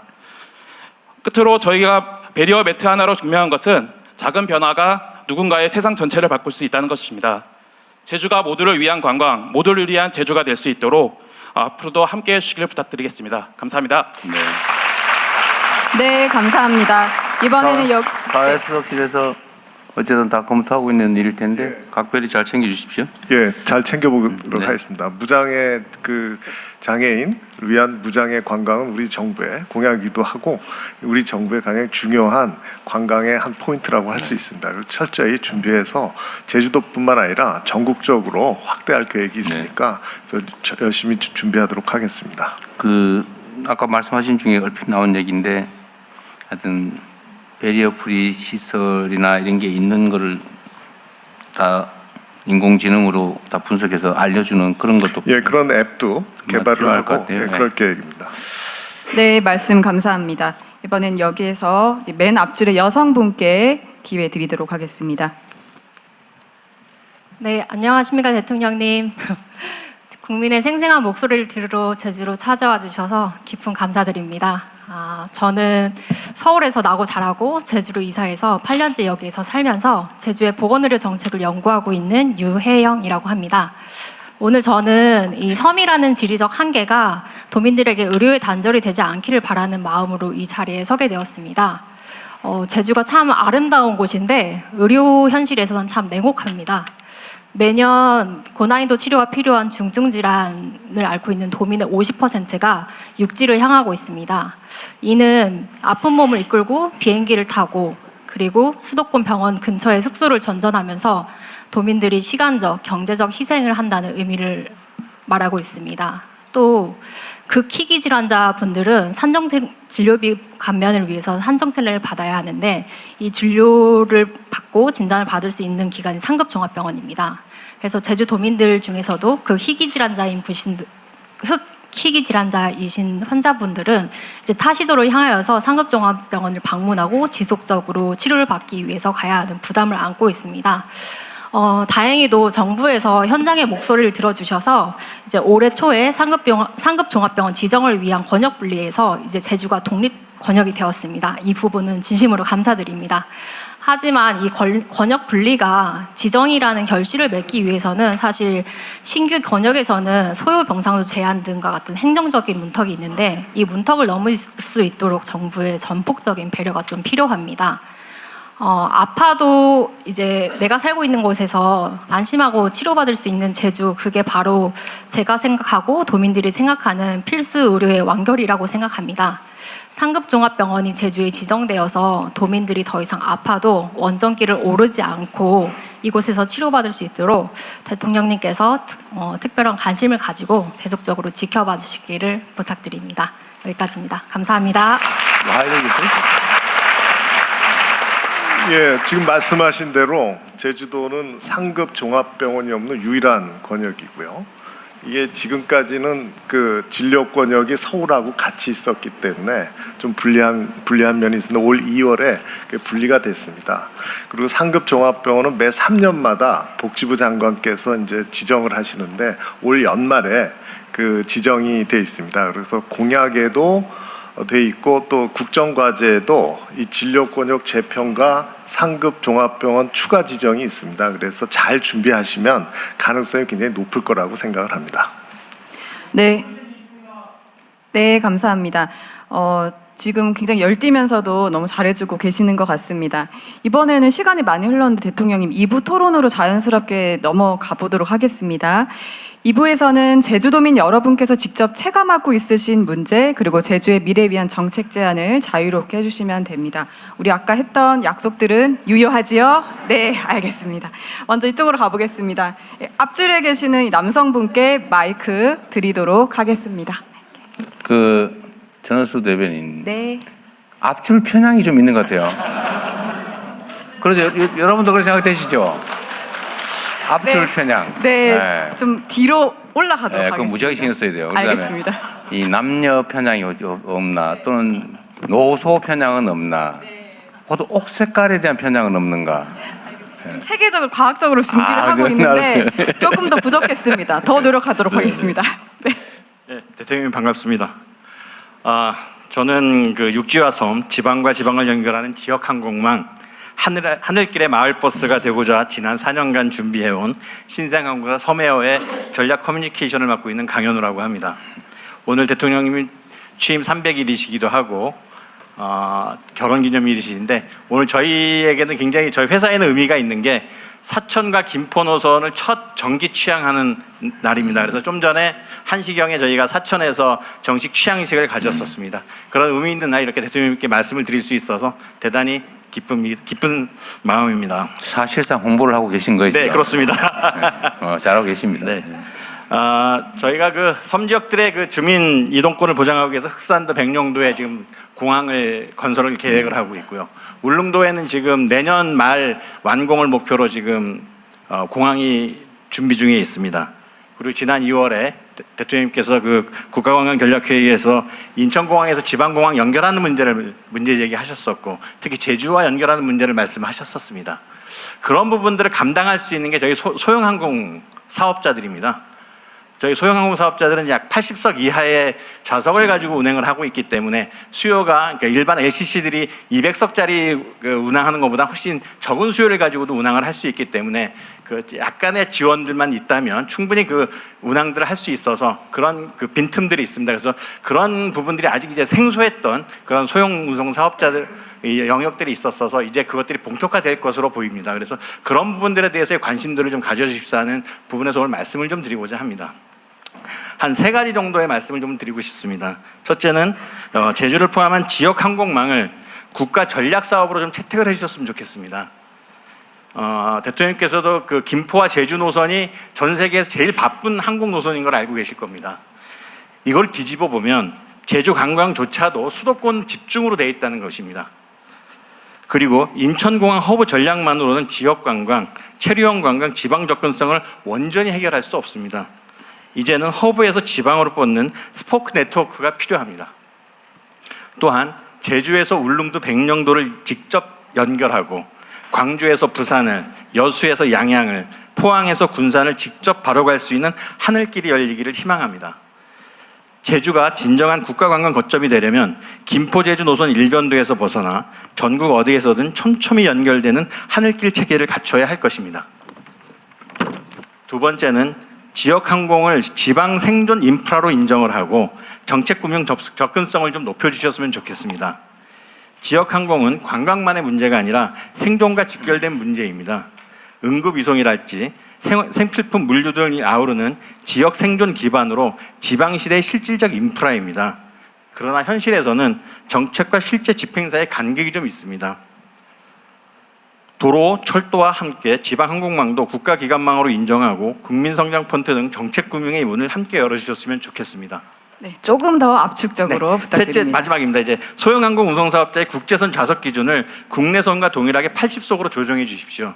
현행 규정상 소형항공 운송사업자의 국내선은 80석으로 제한돼 있고 국제선은 50석으로 기준이 달리 적용되어서 동일한 항공기로 국내선과 국제선을 함께 운영하기 어려운 구조로 되어 있습니다. 정책 당국의 고민이 분명히 있었을 것입니다. 국제선 역시 80석 기준으로 운항할 수 있도록 규제를 개선해 주셨으면 좋겠습니다. 이상입니다. 감사합니다. 네. 다음 진행하기 전에 내가 하나 참고로 말씀 하나 드리고 가면 좋겠어요. 제가 행정을 해보니까 아니 시민단체에서 일할 때도 느꼈던 것인데 목소리 큰 사람, 숫자 많은 사람이 장땡이더라. 속된 말로 쪽수가 장땡이다. 쪽수가입니다. 이런 얘기들이 실제로 현장에 있습니다. 그리고 행정기관들은 실제로 거기에 반응을 해요. 그래서 어떤 일까지 벌어지냐면 아는 분 계실지 모르겠는데 일당 받고 집회에 동원되는 경우도 많아요. 하루에 얼마 이렇게 해가지고 좀 우리가 생각하는 상상하는 그런 거 말고 광화문 이런 데 말고 예를 들면 철거 아니면 무슨 어떻게 서민들의 애환이 담긴 그런 민원들도 숫자가 많아서 항의하면 더 잘 대우해 주더라. 그래서 이제 숫자를 불리기 위해서 또 목소리를 키우기 위해서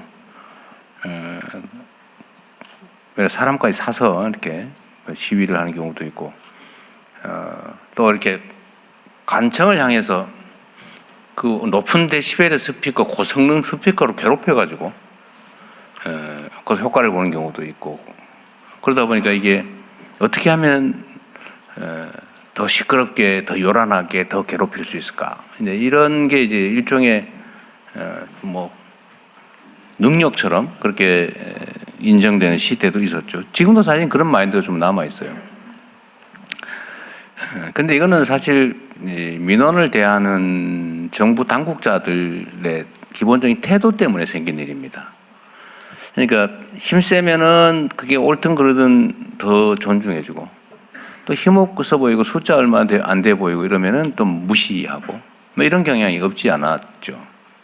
지금도 전혀 없다고 할 수 없습니다. 우리도 피해 규모가 크면 더 많이 강력하게 신속하게 대응하는 게 사실이죠. 사회적 파장이라고 하는 것 때문에 그런 게 있습니다.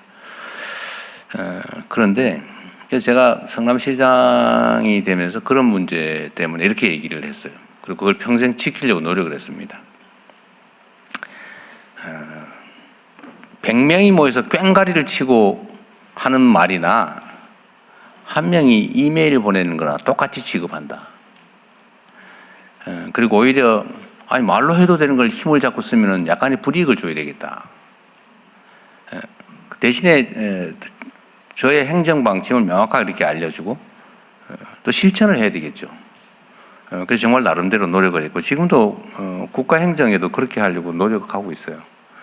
그래서 여러분들이 오시면 메모해서 내라. 저희가 다 검토해서 똑같이 발표하거든요. 다 통지도 다 해드리고 있죠. 네, 맞습니다. 얼마 전에 90몇 % 했다고. 실제로 검토해서 통해드리고 아니면 우리가 처리할 수 없는 일선 구청에 관한 일은 구청으로 보내고 그렇게 하고 있죠. 그래서 이 자리에서 꼭 마이크 들고 얘기를 하면 더 존중받겠지? 이런 고민 안 하셔도 됩니다. 필요하면 써서 내도 되고. 그러면 그거 써서 내지 민원 내지 말로 몰려다니면서 이렇게 시끄럽게 하냐? 라는 생각을 할 수가 있죠. 그 이유는 우리 모두가 해당되는 또 많은 다수가 해당되는 공통의 과제를 한번 공론화하자는 거예요.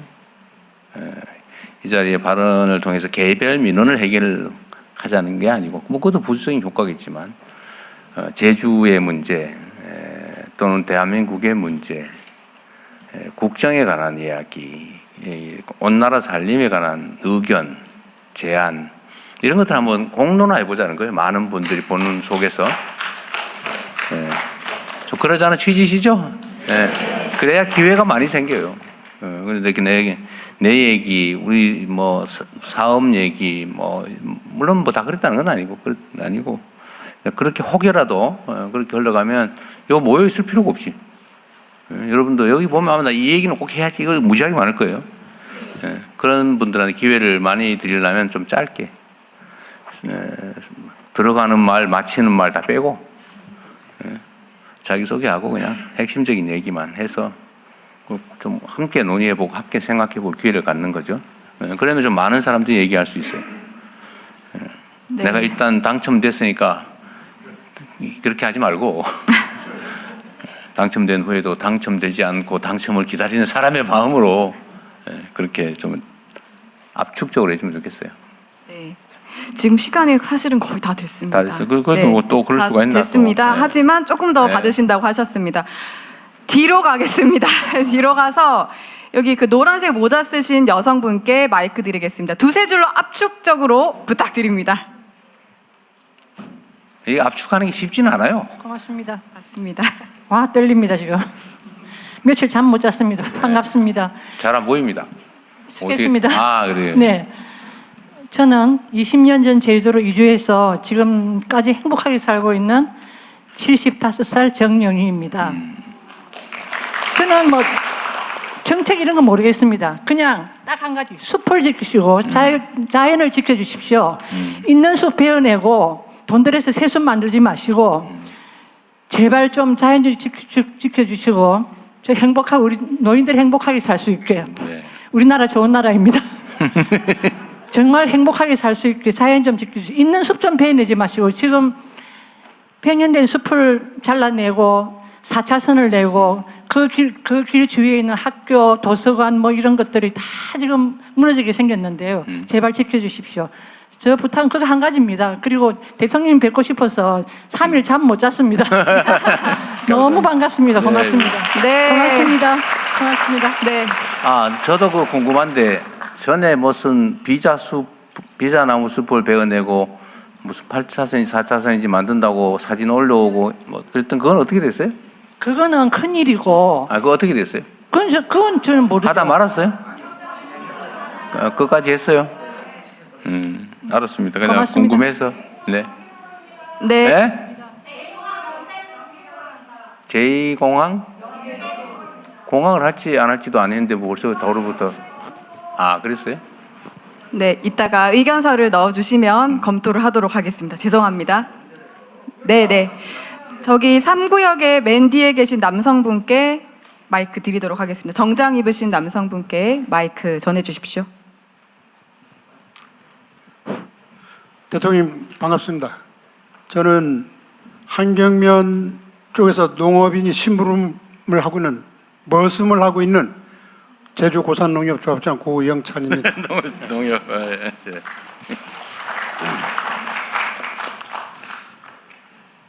뭐 써오긴 했습니다만 아까 대통령께서 간단히 이야기를 해서 네. 좀 요약해서 말씀드리겠습니다. 지금 저희 지게는 고산 선사 문화 유지역 때문에 한 30년 동안 묶여서 지역 개발은 물론이고 개인이 재산권 행사까지도 못하고 있습니다. 그런 중에 최근에는 귀향해서 70세 노무를 모시겠다 하면서 귀향해가지고 시설하수를 짓고 감귤나무를 심었습니다. 한 1년 지난 후에 거기에 철거 명령이 떨어졌습니다. 문화재 쪽에서. 그래서 지금 이 청년에게는 철거 명령이 아마 사형 선고처럼 받아들이고 있을 겁니다. 이 부분은 대통령께서 좀 잘 지켜서 봐주셔서 정말 청년들이 농촌으로 돌아올 수 있도록, 이게 또한 다른 쪽에서 보면 농촌 소멸을 막는 방법이기도 합니다. 고향으로 돌아와서 부모와 함께 농사 짓겠다고 하는 이런 현실에 정말 머슴을 하고 있는 저 입장에선 어떤 얘기를 해야 될는지 모르겠습니다. 네. 또 한 가지 네, 말씀드리겠습니다. 압축적으로 부탁드립니다. 아니, 다른 하나만 더 말씀드리겠습니다. 현재 부끄럽습니다만 이제 농협 개혁 이야기가 많이 나옵니다. 농협 개혁은 제도 개선으로 되는 것만 아니라 마지막에 농촌 소멸을 막고 농촌 재생을 할 수 있는 마지막 연결고리까지 해서 같이 검토해 주시기 바라겠습니다. 또 하나는 네. 왜 자꾸 늘어나요? 아닙니다. 줄여주십시오. 지금 지역에 보면 농촌 지역에 보면 과거에 사용하던 관공서들이 방치되어 있습니다. 그게 허물이 돼가지고 아마 청소년들 지금 허무 지역이 되고 있는데 저희가 그 공공근로자 계절 사업을 하고 있는데 그 관서를 좀 임대하거나 살려고 했더니 대통령님이 지난번에 국고재산 마음대로 팔지 말아라 지시한 것 때문에 임대도 안 되고 지금 그렇게 서 있는 상태입니다. 우리가 이 공공근로자 관련 부분은 숙소가 반드시 필요합니다. 이렇게 사용할 수 있도록 좀 지사님께서 네, 다른 대통령께서 부분들은 도와주시기 바라겠습니다. 네, 의견 고맙습니다. 감사합니다. 잠깐만. 네. 네. 관공서 문제는 팔아먹지 말라고 그랬지 활용하지 말라는 소리는 아니었는데 그건 나중에 한번 상황을 체크해서 저렇게 부당하게 혹시 그 핑계 대고 또 안 하는 경우가 있는 관공서 모양인데 포함해서 폐교들을 공공성을 활용을 하라는 거지 활용하는 팔아먹지 말라는 말을 거지. 지금 모색하고 있습니다. 그리고 그 뭐 귀농 청년 문제도 좋은데 거기 원래 농사지면 안 되는 데다 농사를 진 모양이네 보니까. 그러니까 철거 명령이 나왔겠죠. 문제되는 게 그겁니다. 30년 정도면 한 반세대가 흘러가는 거 아닙니까? 아니 잠깐만 현 제도가 그런데 그 제도를 위반했으니까 철거 명령이 나온 거 아닌가요?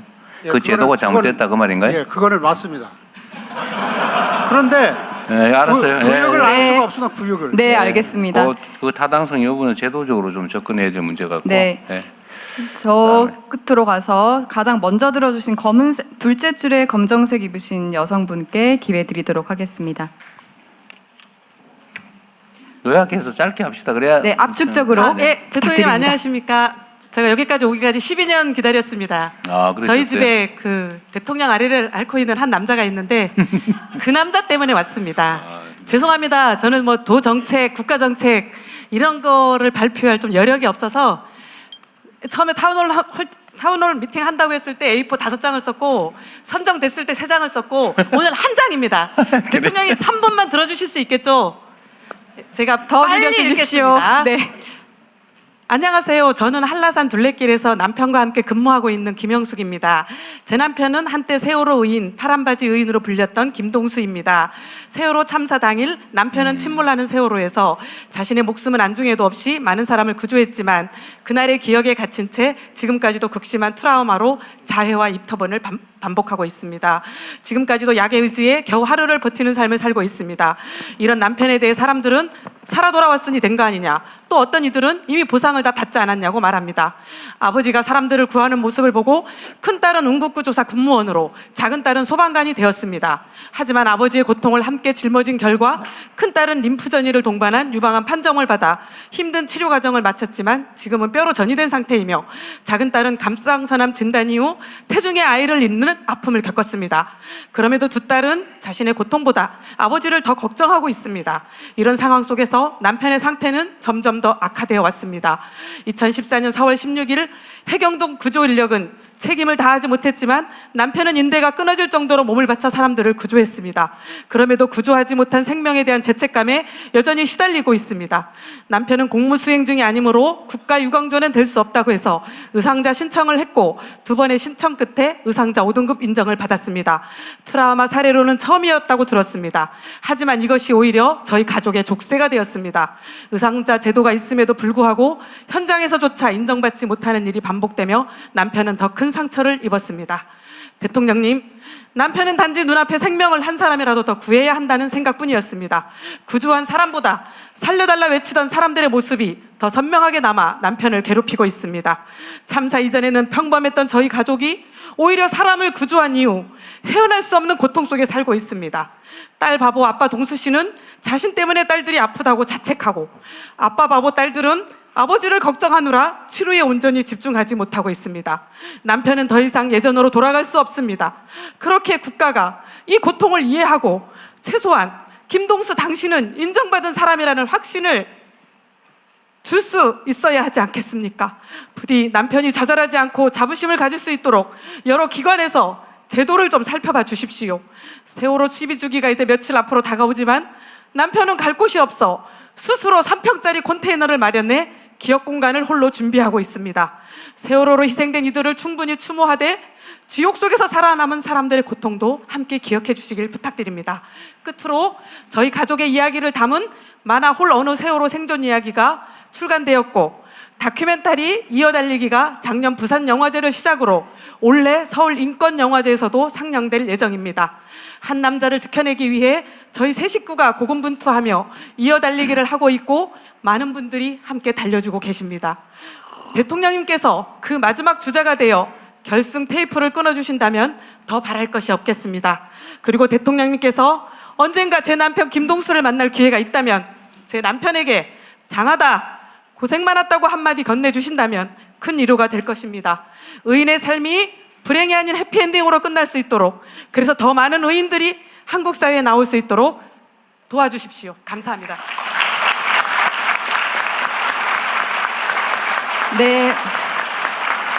네, 감사합니다. 말씀 감사합니다. 대통령 이제 마무리. 네, 한두 분 더 하도록 하겠습니다. 그럼 뒤에 부분 하겠습니다. 저쪽에 맨 뒤에 계신 그 두 손을 들고 계신 분께 기회 드리도록 하겠습니다.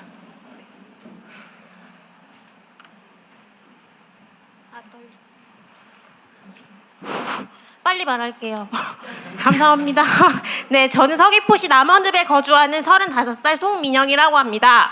저는 청주에서 나고 자랐고 제주도로 대학교를 진학하면서 이곳에 남편을 만나서 정착하게 되었습니다. 저는 제주도의 육아 돌봄 정책이 수누른 돌봄 사업에 도움을 받아 이웃들과 함께 품앗이 형태의 공동 육아를 하고 있습니다. 수누른 돌봄 사업은 제주 고유의 상부 상주 문화인 수누름에서 따온 말로 2016년도 18개의 공동체 성장으로 시작하여 현재는 220개의 공동체가 선정되어서 1006가구 3,739명이 혜택을 받아 공동 육아를 이어오고 있습니다. 올해에는 감사하게도 지원 범위와 지원금이 상향되어서 각 공동체의 인원수에 준하여 기존 최대 150만 원에서 200만 원으로 확대되었으며 지원 대상 또한 임산부 포함 손자 손녀를 돌보시는 조손가정 그리고 중학생을 키우는 양육가정까지도 최소 3가정 이상 모여 매년 1월 공고하는 수누른 돌봄 사업에 지원하게 돼서 선정이 되면 돌봄비를 지원받으며 공동육아를 할 수 있게 되었습니다. 저는 26살에 아이를 처음 출산한 이후 친정도 육지에 있어 도움을 받을 수 없는 상황에서 주변에 함께 아이를 키울 지인도 없고 기댈 곳 없이 육아를 하며 막막하던 그때 아이가 생후 60일 때 이 사업을 알게 되었고 그때부터 제 삶은 크게 달라졌습니다. 처음에는 외동으로 아이를 키울 생각이었지만 공동육아를 하면서 함께하는 돌봄 속에서 서로 의지하고 지지해주는 환경이 만들어지자 저희 가족도 더 큰 용기가 생기게 되었고 지금은 넷째 아이까지도 계획을 할 만큼 큰 변화를 겪게 되었습니다. 첫째 봄이가 태어나고 여름이 가을이가 차례로 태어났으며 다가오는 6월에는 넷째 겨울이까지 태어날 예정입니다. 수누름 돌봄 사업 덕분에 저희 집에는 사계절이 모두 완성되었습니다. 저희 가족에게는 이 사업은 단순 돌봄을 넘어 삶의 형태를 바꾸는 소중한 기반이 되었습니다. 제가 5년 전 처음 남원읍으로 이사를 하면서 지역 특성상 육아 돌봄 공백이 생겼을 때 아이를 갑작스럽게 맡길 센터나 학원이 부족하다 보니 저와 같은 어려움을 겪는 양육자들을 모아 수누름 돌봄 사업에 대해 알리고 아이를 믿고 맡길 이가 있어서 간식비라도 부담이라도 덜고 등하원만이라도 마음이 편한 육아를 해보고자 하는 마음으로 공동체를 결성하였고 3년 전 처음 공동체를 결성하였을 당시에는 아이들이 13명이었지만 수누름 돌봄 사업에 도움을 받아서 함께 육아를 이어오면서 공동체 구성 가정 모두에게 긍정적인 변화가 생겨서 올해는 아이들이 17명으로 늘어나게 되었습니다. 이러한 공동육아 환경이 안정적으로 자리 잡을수록 출산과 양육에 대한 부담이 줄어들고 자연스럽게 아이를 더 낳을 수 있는 사례라고 생각하게 되었습니다. 네, 약간 압축 부탁드립니다. 네네네. 다만 제가 2017년도 첫째 아이를 낳고 아이들을 데리고 육지에 나갈 때마다 수누름 돌봄 사업과 수누름 육아 나눔터 같은 경우가 있는지에 대해서 찾아보았지만 현재 2026년까지도 공동육아 사업이나 공동육아 나눔터 같은 건 없고 협동조합 형태의 공동육아 어린이집만 존재를 하더라고요. 이러한 것을 보면서 저희 아이들이 제주에서 나고 자라서 특별한 혜택과 기회를 누리고 있다는 것을 실감하게 됐고, 동시에 이러한 좋은 정책이 전국적으로 확대된다면 저와 같은 육아 돌봄 공백을 겪는 많은 가정에 큰 도움이 될 거라고 확신하게 되었습니다. 부디 공동육아 돌봄 사업의 전국 확대와 함께 현재 운영 중인 사업의 안정적인 유지와 발전을 위하여 관심과 지원을 부탁드립니다. 긴 이야기 들어주셔서 감사합니다.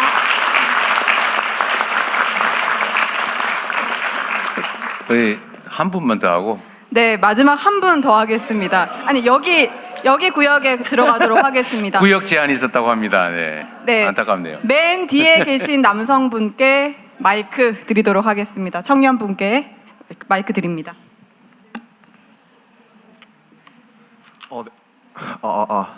네, 만나서 반갑습니다. 다른 분들의 기회를 뺏은 것 같아서 죄송스럽고 간단하게 빠르게 진행하도록 하겠습니다, 대통령님. 저는 이제 아까 말씀하신 교수님의 제자로 지금 제주대학교에 다니고 있는 청년입니다.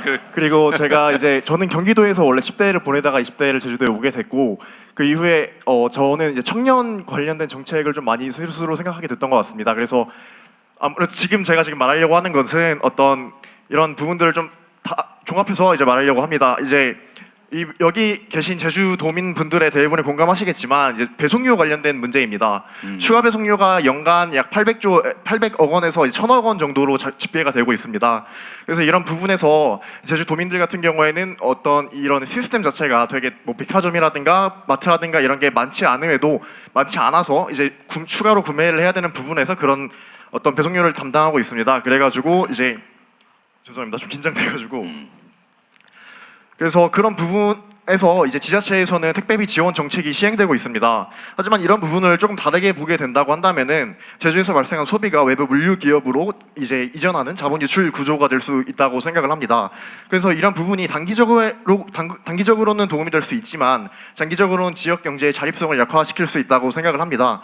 그래서 저는 지역 기반의 물류 플랫폼을 조성을 해가지고 그럼 기존에 이제 제가 좀 예시로 들고자 하는 게 있는데, 제가 알기로 이제 애경그룹과 제주항공에 대한 예시입니다. 처음에는 제주도와 같이 애경그룹이 출자를 해가지고 만들었다 보니까 그런 부분에서 처음에 많이 비싸진 어떤 대형 항공들 위주에서 LCC 위주로 이제 비행기 가격이 많이 싸진 걸로 알고 있습니다. 그래서 그런 방식의 착안을 해가지고 풀필먼트 센터를 국가가 지원을 하고 라스트 마일에서 혁신을 담당해가지고 지역 기반의 물류 플랫폼을 만들게 되고, 그 이후에서 그 안에서 청년들을 채용하고 어떤 이런 사회적 기업의 형태로 진행될 수 있다고 한다면은 많은 제주 지역 도민들이 느끼고 있는 어떤 이런 배송료 관련된 부분에 대한 문제들을 좀 더 해결할 수 있을 것이라고 생각을 합니다. 기회 주셔서 감사합니다. 네, 감사합니다. 마지막으로 우리 대통령님의 마무리 말씀을 청해 듣도록 하겠습니다. 아쉽죠? 네. 아쉬워야 다음에 또 그리워지죠. 네? 뭐라고? 1분 내로 하세요. 1분 내로.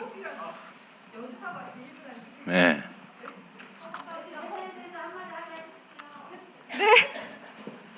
감사합니다. 네, 빠르게 읽겠습니다. 네, 안녕하세요. 저는 스포츠 에이전시 아인사나 김수연이라고 합니다. 대한민국 최초의 프로축구 구단주 출신 대통령님께 관련 정책을 제안할 수 있어 영광입니다. 대통령님께서 말씀하신 세계적 관광 수도와 K 관광 3천만 시대, 저는 그 답 중 하나를 가지고 왔습니다. 오늘 8월 세계 3대 축구 클럽이 하나인 독일 FC 바이에른 뮌헨이 제주 방문을 추진 중에 있습니다. 참고로 뮌헨에는 현 국가대표 김민재 선수와 손흥민 선수의 짝꿍인 케인이 함께 뛰고 있습니다.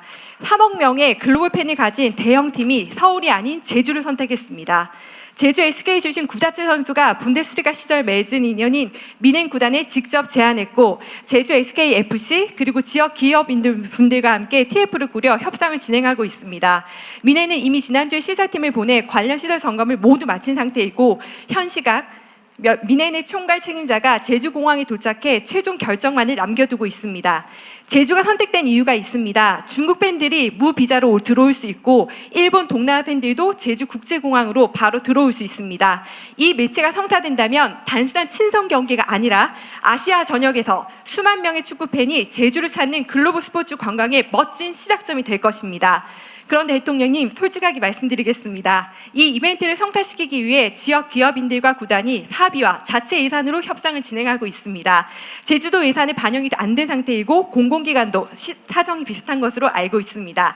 하지만 이건 제주만의 행사가 아닙니다. 관광이냐 스포츠냐 부서를 나눠 생각할 것이 아니라 부서 간의 협의가 반드시 필요한 사안입니다.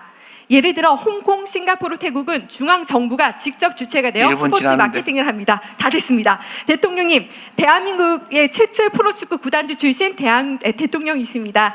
축구가 지역경제에 어떤 힘을 가져오는지 누구보다 잘 아시는 분입니다. 이번 매치가 대통령께서 말씀하시는 K관광 3천만 시대를 여는 상징적 사례가 반드시 될 거라고 확신합니다. 정부 차원은 이 행사가 성공할 수 있도록 문화체육관광부와 한국관광공사 그리고 관련 부처 협조를 간곡히 부탁드립니다. 추진 중인 바이든 미네리 제주에서 보여줄 한 경기가 대한민국 스포츠 관광의 새로운 모델이 될 수 있도록 꼭 도와주십시오. 감사합니다.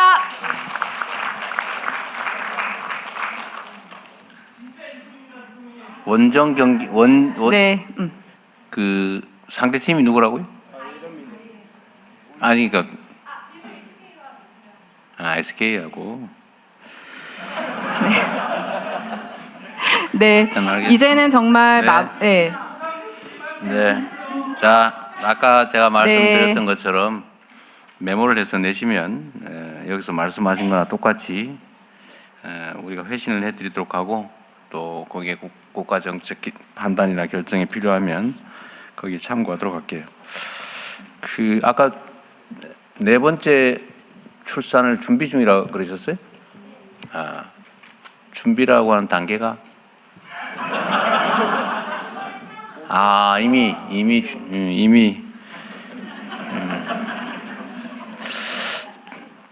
구체적 준비를 하고 있는 중이군요.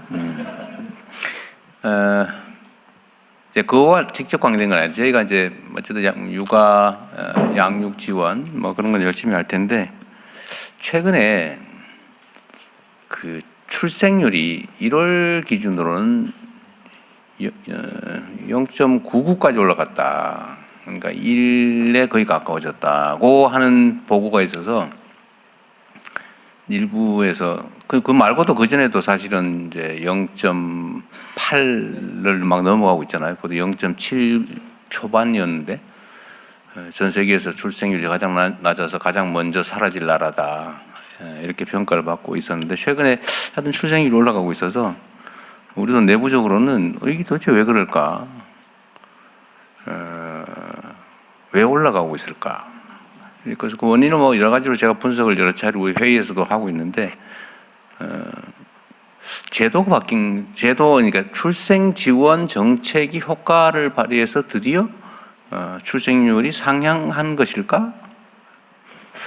그럴 것 같지가 않다.